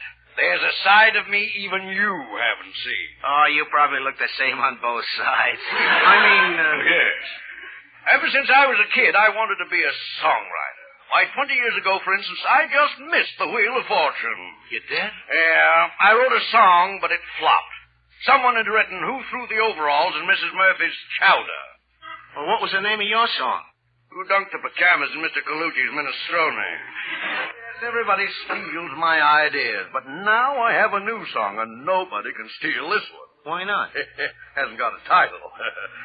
Oh, Melvin, my son, you get Betty Rhodes to sing it, and I'll do anything I can for you. But, Mr. Colman... if you mess it up, you know what that means. Yeah. Gosh, it's getting warmer in here all the time. Well, son, can I depend on you? Sure, I'll tell Rhodesy. Rhodesy? You must know her real well. That's great. How does your song go? Oh, 2 eyes of a blue, a heart that is so true. Blue, true. Yes, like it? Well, it sounds like a great song for a hoot owl. Huh? Well, you know, it sounds a little familiar. Of course it does. I just sang it to you. Oh. Well, okay, Mr. Colby. I'll tell Rhodesy all about it. Oh, fine. I'll be here to sing it for her myself. 2 eyes of blue. Nephew, now I have heard everything. Did you hear Mr. Colby? Yes, and how can he yell like that with no one beating him? Gosh, Uncle Rupert, I think I'm getting a little nervous. Here. You better let your old uncle give you a little advice about the right approach when you meet a lady of the theater. Oh, please, I'm in enough trouble. For instance, when I used to wait at the stage door for Lillian Russell every night, I was the very epitome of courtliness and gallantry. So you've told me. Why, when that great lady came out of the theater, I'd meet her with a low bow. Then I'd guide her gently to her carriage. I tell you, the stage door Johnnies didn't have a chance when I was around. That's because you were the doorman. To be sure. Gosh, Tommy said some girl named Ruthie Nelson was going to bring a phonograph and help me tidy up the shop. Where is she? I wouldn't worry about Ruthie Nelson, nephew. You'd better worry about Betty Rhodes. Well, I'll let you in on a little secret. I am.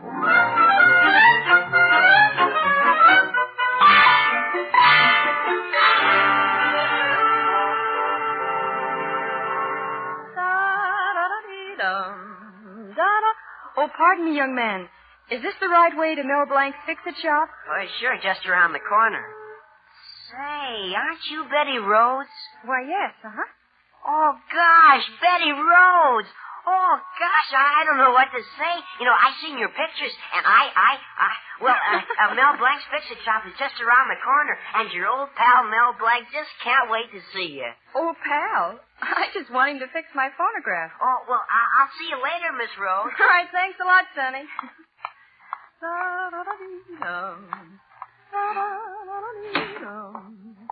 Oh, pardon me. I brought this phonograph in, and Oh, you must be Ruthie Nelson. Here's your broom. You can start sweeping out the place. Hey, where you been? What? Oh, Tommy sent you over for the Betty Rhodes meeting, didn't he?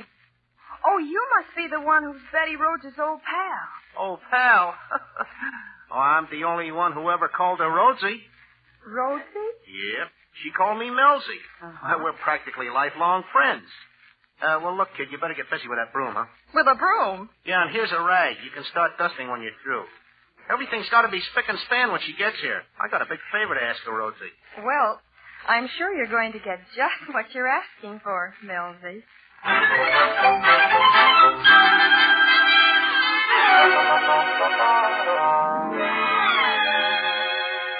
Oh, my aching back. What's the matter, Ruthie? Tired? Yes, and I'm beginning to wonder if Betty Rhodes is worth all this trouble. Oh, how can you say that? You secretary of her fan club. Here, take all this trash in the back of the shop. Zuki will tell you what to do with it. Zuki? Yeah, he's my assistant. Well, okay. Well, everything's shaping up. Well, I guess this must be the back of the shop. And my shad, and my shad, people will say we're in love. Are you Zuki? Sure, I'm Well, look, Zuki, where do I put this trash, huh? Trash? Oh, just put it in the ash. Put it in the incinerator. In. Sweep it under the rug.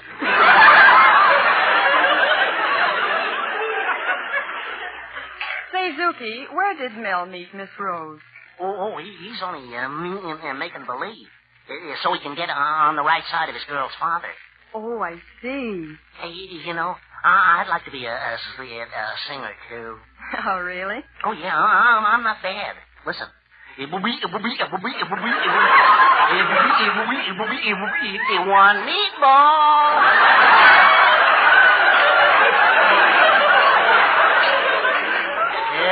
It's Chiquita banana. It's Chiquita banana. It's Chiquita banana. Pickle in the middle and the munching on to pickle in the middle. Oh, what's the matter, Zuki? I think I'm getting a stomach ache.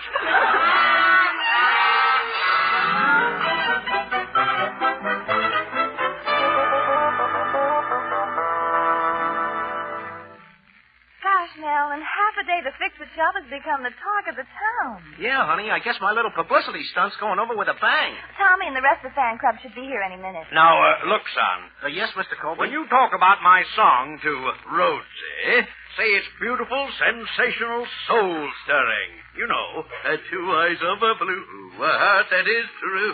Please, Father, not again. Oh, hi, everybody. Oh, Tommy. Oh, when's Miss Rhodes going to be here, Tommy? Be here? She's been here for 2 hours. What? Well, sure, I showed her how to get here. And here's her phonograph. Oh, but that's Ruthie Nelson's. Oh, no, it isn't. Ruthie couldn't make it. That belongs to Betty Rhodes. You see? Here are her initials. B.R. That's Ruthie. Somebody slapped me on the back. Something wrong, Mel? Shall I get you a glass of water? Yeah, put some poison in it. Mel, what's the matter? Darling, what is it? Hey, look, everybody, I might as well tell you. I don't know. Oh, hello, everybody. Oh, hello, Miss Rhodes. Well, aren't you going to say hello, Melsy? Melsy? Look, Miss Rhodes. Oh, Melsy. Call me Rhodesy. Rhodesy? I must be off my nutsy. Oh, come on now, honey. Don't be so embarrassed. Melsy, you didn't embarrass so easily when we went to school together. School? Huh? Oh, sure. I remember the last time I said goodbye to you, Rhodesy. You cried like a baby. I did. Of course, you was only 2 years old.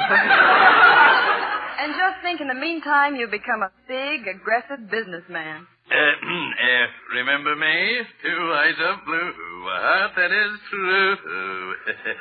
You hear something, Miss Rhodes? Yes, frightening, isn't it? Miss Rhodes, Rhodesy, my future father-in-law here, Mr. Colby, he's got a new song he wrote. He'd like you to sing it for him. Oh, say, the kids will be here any minute. Let me put on your new Victor record. Rumors are flying. Oh, yeah, that's a good idea. Go right ahead, Tommy.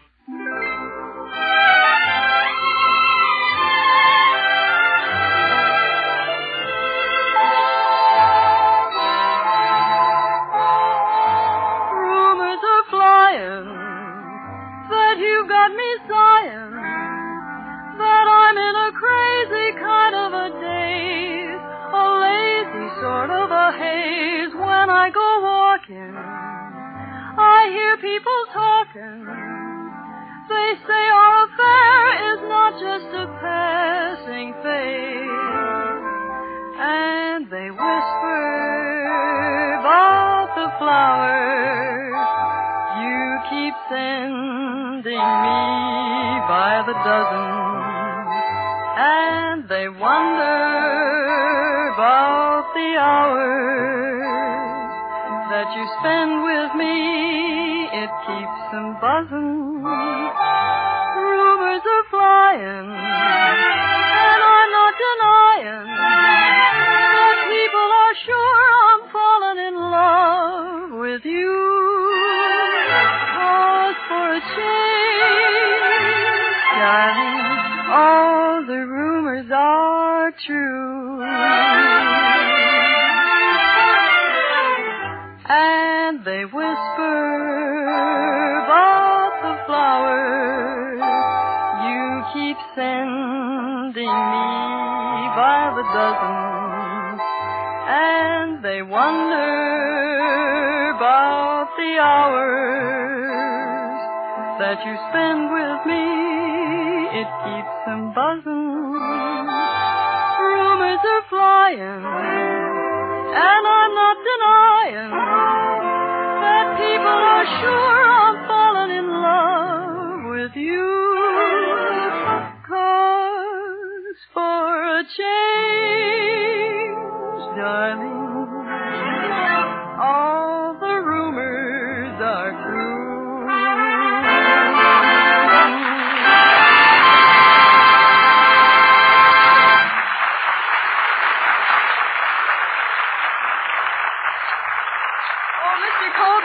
Didn't you say you wrote a song you wanted me to sing? Oh, I've been robbed again. Daddy, where are you going? Colby is flying. There's no denying.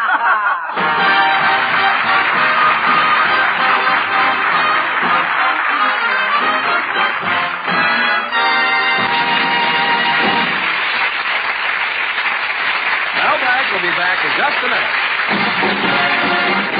Use Colgate tooth powder, keep smiling just right. Use it each morning and use it each night. Don't take a chance with your romance. Use Colgate tooth powder. A breath of trouble, unpleasing breath, can lose you friends and alienate people. So ask yourself if you could have this social handicap. Best thing to do is to guard against it. Brush your teeth night and morning and before every date with Colgate tooth powder. For Colgate tooth powder cleans your breath as it cleans your teeth. Yes, scientific tests have definitely proved that in 7 cases out of 10, Colgate tooth powder instantly stops unpleasing breath that originates in the mouth. What's more, no dentifrice at any price cleans your teeth more quickly and thoroughly than Colgate tooth powder. Remember to buy it first thing. And remember the name Colgate tooth powder with the accent on powder. Don't take a chance with your romance. Use Colgate tooth powder.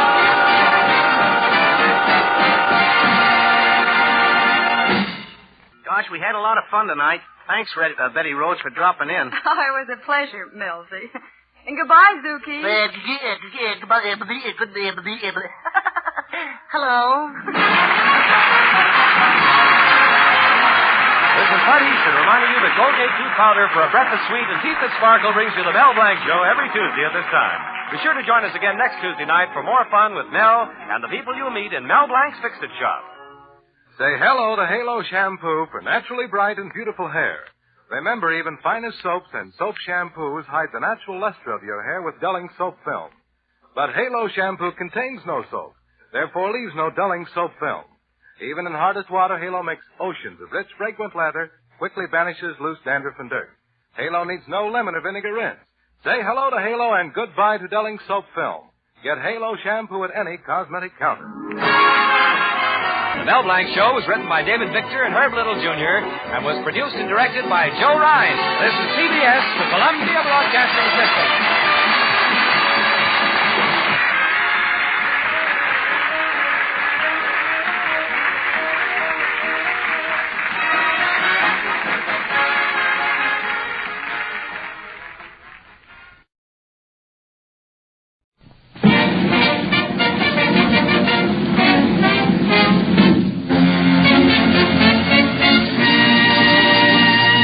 Christmas greetings, ladies and gentlemen. The makers of Linnet, the pathway to a soft, smooth skin, hope you've had a joyful holiday.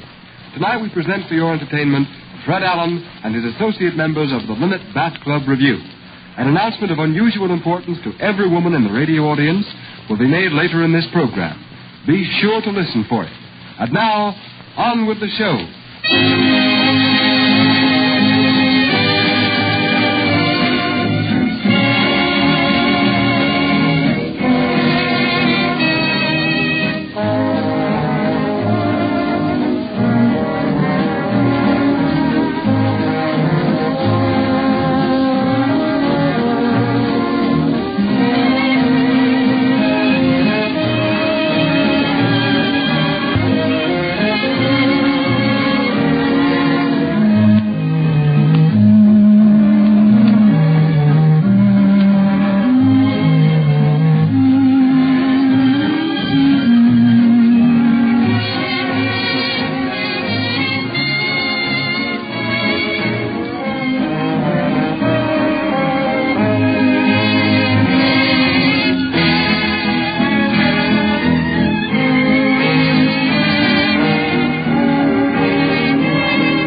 Presenting Fred Allen. Thank you, ladies and gentlemen. Thank you. Tonight... Good evening, Mr. Allen. Oh, hello, Joe Miller. Any old Christmas jokes tonight? No, thanks. Happy New Year. Thank you, Joe. Tonight, ladies and gentlemen, we'll take you to the Mammoth department store. If you have any presents you don't like, we'll gladly exchange them for you. But you'll have to hurry because we're only going to be open for the next half hour. While I'm dusting off my floor walkers, Luke Katzman and his delivery boys will bring you some atmosphere.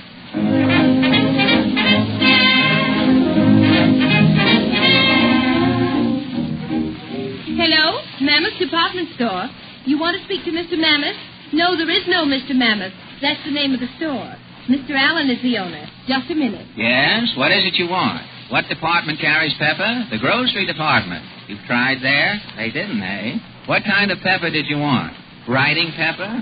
Why didn't you say so? That's the stationery department. This store is going to the dog. I don't think the dogs will take it. It's awful. Imagine that operator bothering me with a call like that. Fire her. You can't discharge her. She hasn't been paid for 4 weeks. That's right. I've stolen her lunch a couple of times, too. Hello? Fur department? Yes, a lady just bought a fur coat. Huh? Who's a skunk? Oh, that's different. A skunk coat. I thought you were getting personal. Huh? Of course the coat is waterproof. Who ever heard of a skunk carrying an umbrella? Oh, gosh, there's always trouble in that fur department. Yes, a woman came in yesterday to look at seals. Hudson seals? No, she wanted Christmas seals. Well, you're the owner of the store, but I'd hate to be in your shoes. They're not bad. They could stand some new heels. But everything will be all right shortly. Are you going into bankruptcy? No, I'm hiring an efficiency man. He can worry about the business. Where are you going to get the money to pay him? That's the first thing he's got to worry about. The gentleman to see you, Mr. Allen. Who is he? Here's his card. Mr. Pinchpenny. Yeah, he says he wants his card back after you look at it. Ah, that must be the efficiency man. Send him in. Yes, sir. Yes, the rug department. A man wants to buy a rug for cash. The salesman fainted. Where can you get some water? Never mind the salesman. Grab the customer. Miss Swift, send someone to the rug department to hold that customer until the salesman comes too. Yes, sir. Mr. Pinchpenny is here. Take a chair, Mr. Pinchpenny. No, thanks. A good efficiency man never sits down. Shortens the life of the trousers, you know. I see. But standing up is hard on the shoes, isn't it? I'm barefooted. Oh, I hadn't noticed. Yes, I dye my feet black, save shoe leather. Well, if anyone can save my store, you must be the man. I've done some great work, Mr. Allen. You remember the dollar store? Yes. The place was going to pieces until I stepped in. In your bare feet? Yes, of course. And is it still in business? Yes, but not as a dollar store. I built it up to a 5 and 10. From $1 to a 5 and 10. Well, you ought to wreck my store in no time at all. How do you efficiency men work? We reduce the overhead immediately. How many people on your payroll? 200. I'll fire 150. That saves you 75% right there. But if customers come in the store, there'll be no one to wait on them. I'll stop the advertising. Then nobody will know you're in business. You don't mind if I come in the store myself occasionally, do you? What's your salary? $10,000 a year. Starting tomorrow, you get $3,000. That's efficiency. Wait a minute. What do you get? $10,000 a year is my minimum. That's your minimum? Yes, sir. That's my minimum. Well, Mr. Pinchpenny, you're fired. That's my ultimatum. From now on, I'm my own efficiency man. I'll fix business up myself. Cancel my tickets for the opera, Miss Swift, and turn on that radio. Charles Carlyle, the Linnet Bath Club tenor, sings an appropriate melody for Yuletide. Contented.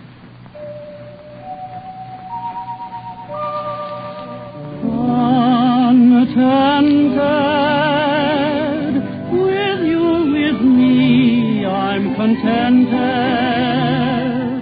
There needn't be any sun or moon or sky or blue. You have me and I have you.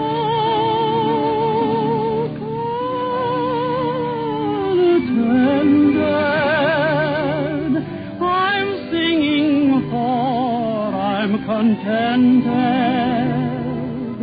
I want no more, for what more could I aspire to?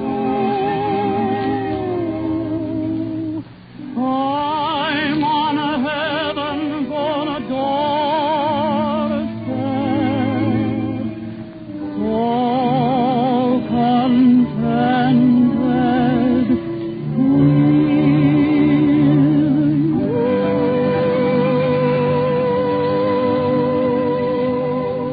Miss Swift? Yes, sir? I'm going to take a trip through the store and install some efficiency ideas. I'll be back shortly. Yes, sir.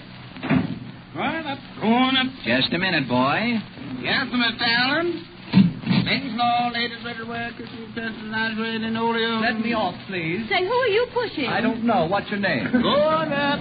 Floor walker, Mr. Jenkins. Yes, Mr. Allen. How is my efficiency plan working out? Fine. I've got the customers waiting on each other. Good. Did you hire a cashier with no arms? Yes, but I had to let him go. He was opening the cash register with his nose. Oh, you can't trust anyone these days. No, indeed. Pardon me. Is this your hand in my pocket? So it is. I'm getting absent-minded. I used to have a pair of trousers like those. Pardon me. I'd like to buy a collar for my husband. Yes, madam. A collar, one like I have on? No, I want to buy a clean one. Fourth floor. Thank you. I want to check up on the sales girls, too, Jenkins. I don't want a single customer to get away. Yes, sir. Excuse me, can I change my underwear here? You can, but there's an awful draft. The basement is warmer. Oh, thank you. I want to buy a high chair. For yourself? No, you simpleton. I want to buy a high chair for a baby with a cane seat. We have chairs for babies with rubber backs. I've never seen a child with a cane. What floor? 6. Here's the complete department. What's wrong? I bought a box of pins here marked 1,000 for a nickel. Yes? When I got home, I counted the pins. There were 4 short. Well, of all the cheapskates, why, for 2 pins, I'd give you your nickel back. I don't want your 2 pins. I want 4 pins out of my money back. All right, here's your nickel. Thank you. Here's your pins. But the doctor will be mad. Why? My wife just had an operation. The doctor was going to pin her up so we wouldn't have to pay for the sewing. You better take home some glue with you. I will. Excuse me. Oh, hello, Portland. Are you running this department Yes, store? I'm trying to install some efficiency. You certainly need it. Yes? I just saw 2 men shoplifting in the piano department. Where was the store detective? He was holding the doors open so they could get the piano out. I hope they leave an address. We can mail them a stool.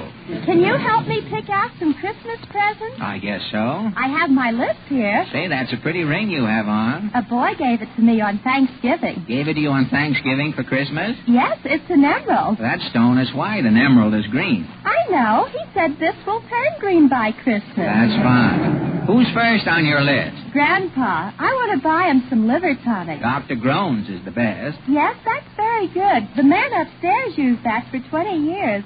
It cured him. That's fine. He died last week. Well, if he died cured, that's something. Yes, you can't blame the liver tonic. No? No. After the old man died, they had to beat his liver with a stick for 3 days to kill it. Well, that's that. Now, who's next? Grandma, I want to get her something for the kitchen. How about a mousetrap? No, they're too poor to have mice. They're lucky not to be bothered. Oh, they have mice, but they only use Grandma's pantry to sleep in. They eat out. A la carte, I suppose. How would your grandma like a griller? No, she doesn't need a gorilla. She has Grandpa. I mean an electric griller. Oh, am I dumb? You're telling me. She wouldn't use a griller. Grandma never grilled. What about a chafing dish? No, she never chafes either. Well, what else do you have to buy? I want something for Cousin Ed, the college boy. What college does he go to? He's a Dartnell man. Dartnell? Yes, he was put out of Dartmouth, so now he goes to Cornell. That makes him a Dartnell man. Of course. Then why don't you buy him a flat? He'll get a kick out of that, won't he? I guess so. You can always get a kick out of a flask unless it's empty. Who's next on your list? I want to get a toy for my sister's baby. Can he play with his toes? It's cheaper. I know, but the baby has a stiff neck now and can't reach his toes. I want to buy something. Last Christmas, it was awful. What happened? Well, someone bought a train on the installment plan and gave it to the baby, and he lost it. How could he lose a train? The baby couldn't keep up the payment, so the man came and took it away. So what's that last item on your list? Oh, that's to remind me to go home. I'm glad we've come to that. So am I. Goodbye. Goodbye. Say, Jenkins, what's that siren? It sounds like the burglar alarm. Mr. Allen. Yes, boy? Burglars opening your safe when you come to office? Yes, when they find the safe is empty, they might take up a collection for me. Here is the announcement you have been waiting to hear. After you have enjoyed the delightful luxury of the sensational Linnet Beauty Bath, do not discard the Linnet package, for the top of every Linnet package now has a real value. If you will send it to us together with 10 cents to cover handling and postage, we will mail you an attractive perfume container. Modern women have found these dainty perfumettes to be an indispensable accessory for their purse or evening bag. The perfume bottle is neatly concealed in a beautifully molded vanity, and by the simplest operation of the top, your favorite perfume becomes immediately available. Avoid delay. Order yours tonight and be the first one in your set to have one or more of these smart perfume containers. Here's all you have to do. Send the top flap of a Linnet package, together with 10 cents to cover handling and postage, to the makers of Linnet. You will find the address printed on the Linnet package. This premium offer is confined to the United States only. The music of Ann Leaf at the Wurlitzer organ and the music of Lou Katzman's orchestra here in the studio are now synchronized with the playing of the immortal Victor Herbert's Ah, Sweet Mystery of Life.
be in the honeymooners department. Yes, sir. Floor walker, Mr. Flutz. Yes, Mr. Allen. How is the honeymooners department going? Very nice, sir. The cashier introduces strangers, I marry them, and the salesman sells them their furniture right off. Excellent. Would you like to wait on this couple? Yes. Now, I'll show you how to clinch a sale. Well, good morning. How do you do? What's on your mind? Well, Tara, he's going to get married next week. You've got plenty on your mind, then. Eli proposed to me last night. Now, stop your snitching, Sarah. Well, congratulations. Yes. The gas went out and we were alone in the dark. Don't now, Sarah. Don't do that. And Eli popped the question, hey? Yes. He was too stingy to put a quarter in the meter. Now, twerk that tall. I hate to see all that dark going to waste. Well, as soon as you're married, Eli, you'll see the light. Now, what can I show you? Well, we want to furnish a home. Yeah, now, what do you think we ought to get first? Do you want to buy on time, or do you expect to keep the furniture? Our collectors are handsome.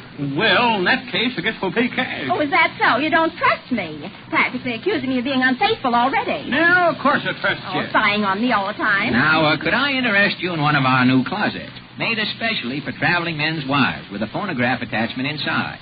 If your husband comes home unexpectedly, knocks on the door and says, "Who's there?" the closet answers, "Nobody." Nope, ain't gonna have no closets. We're moving into a new house, and we want it furnished from cellar to attic. A new house. Well, how about some cobwebs for your attic? Or a nice bar complete with union bartender and sawdust for the cellar. Well, you can use your own judgment. Yes, I'm paying for everything. Cash. Good. I'll furnish the house from top to bottom and throw in one of our mechanical front doors. Oh, what are they? Oh, a great invention. Now, if your wife is alone in the house and a brush salesman knocks, the front door barks like a dog. Scares peddlers away. Sir, they're thicker than a trout. Throw in one of them. Oh, never mind the house. Now, where can I get a trousseau? You mean Robinson Crusoe? Try the book department. No, she means... He knows what I mean. Something with lace. The only things we have with lace are Valentine.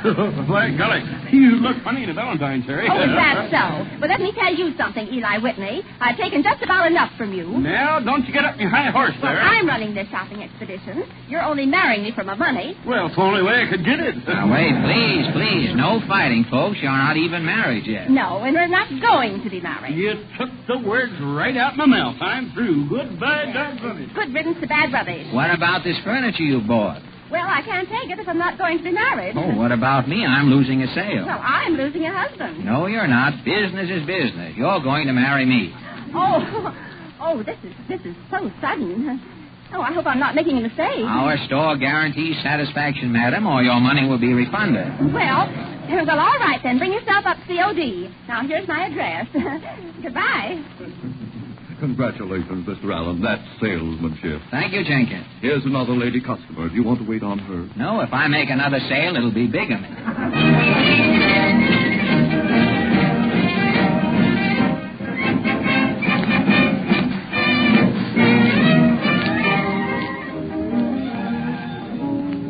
Hello, Mammoth Department Store. Yes, I ordered the merchandise from you last week. You won't send the goods until I pay what I owe you? I can't wait that long. Cancel the order. Don't forget to have a pep meeting with the employees, Mr. Allen. Is the guest speaker here? Yes, he's ready. Right this way, Mr. Atwell. The employees are waiting. We'll go into the hall here. Sit on the platform. I'll introduce you. Thank you. I want to thank you, I want to thank you, fellow workers, for this vote of confidence. As you know, I've done my best to increase efficiency and better conditions in this store. Even this meeting I've called in your dinner hour so that you could save the money you might otherwise squander on food. My outstanding achievement you witnessed today. I have brought Professor Roy Atwell, master of self-confidence and free speech. Professor Atwell, the apostle of pep, who will speak to you. His subject is, they laughed, ha-ha, when I walked up to the platform. Professor Roy Pep Atwell. Professor Atwell's asleep. Wake up, Professor. Eh? Oh, I was taking a cat nap. Again introducing that wide-awake personality, Professor Atwell. Thank you, Mr. Chairman. Ladies and gentlemen, ladies and gentlemen, I didn't expect to be called upon, or I wouldn't have gone to sleep. Mr. Allen has asked me to shriek to you today, to climb the climb the ladder of success. Bung by gum, ring by rung. Keep your nose to the grindstone. Don't be a watch watcher, a clock watcher. Give your vest. Your bust. Vest. And hitch your flagon to a star. What about personality? A good point. Personality is very important. Salesman must laugh with the customer.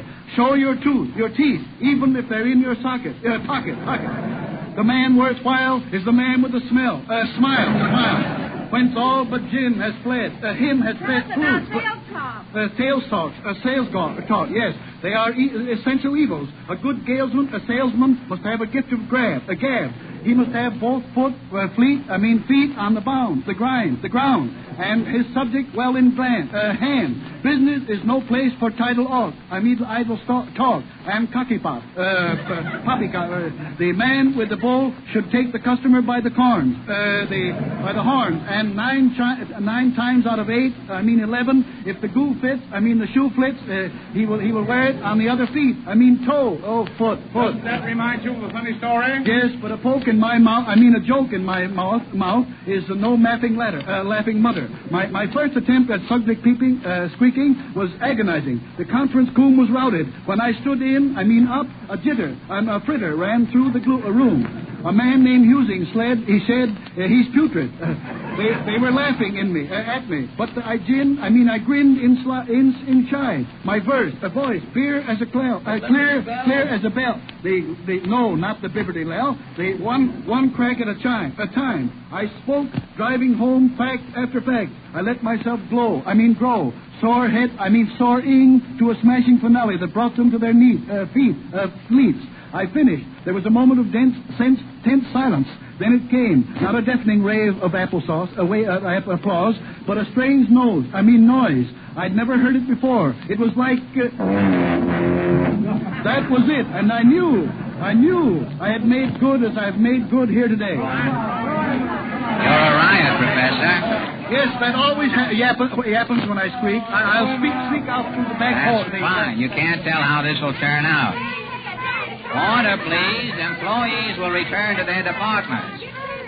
Order, please. Mr. Allen? Yes, boy. Who are these children running in the hall here? Well, there's a riot in the toy department. The kids have chased Santa Claus into a closet.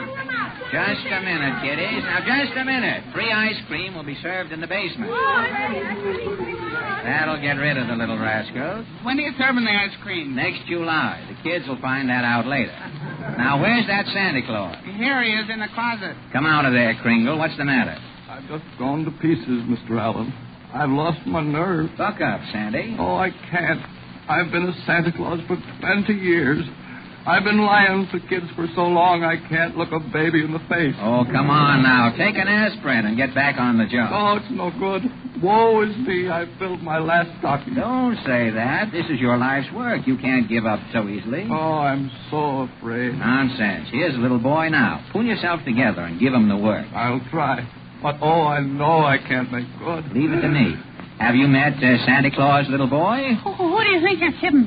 My lad, what do you want in your stocking? Scram, bum, you're a fake. I told you, Mr. Allen. Merciful heavens, I've lost my cunning. Steady, Claus. Now, my little man, what makes you think that this gentleman in the red suit is an imposter? Well, his whiskers don't fit. Oh, me, I told you. You need glasses, little boy. Yeah, so do you. If you can't see his suit's too big, you can't fool me. Oh, the little fellow has too much resistance. I know it.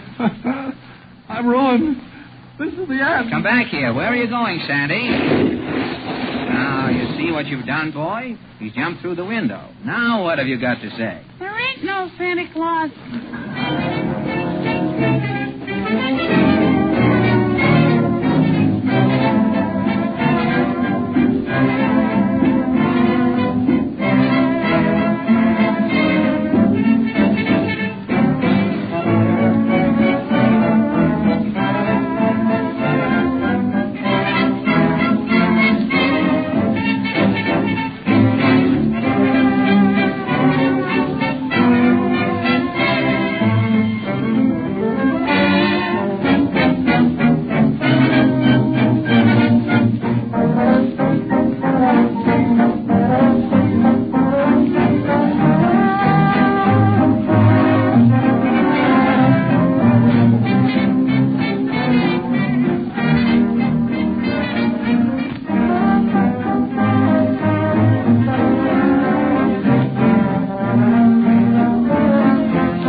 remembered the old saying, you never know what you've missed until you've tried it, this applies aptly to the marvelous Linnet Beauty Bath.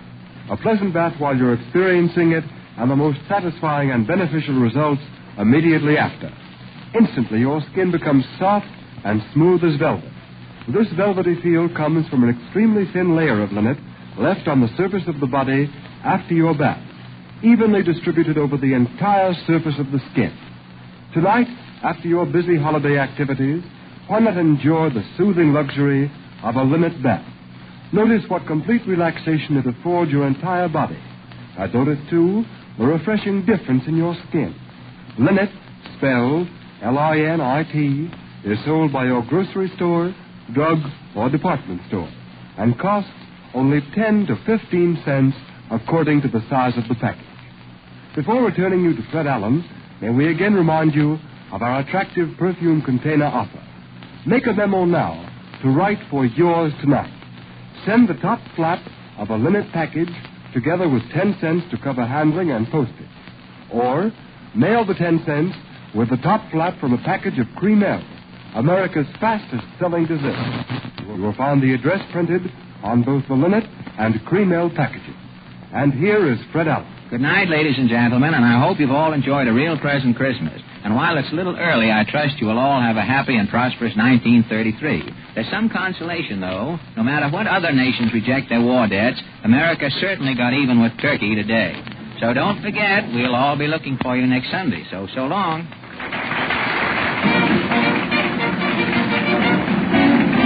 Kenneth Roberts saying good night for all. This is the Columbia Broadcasting System.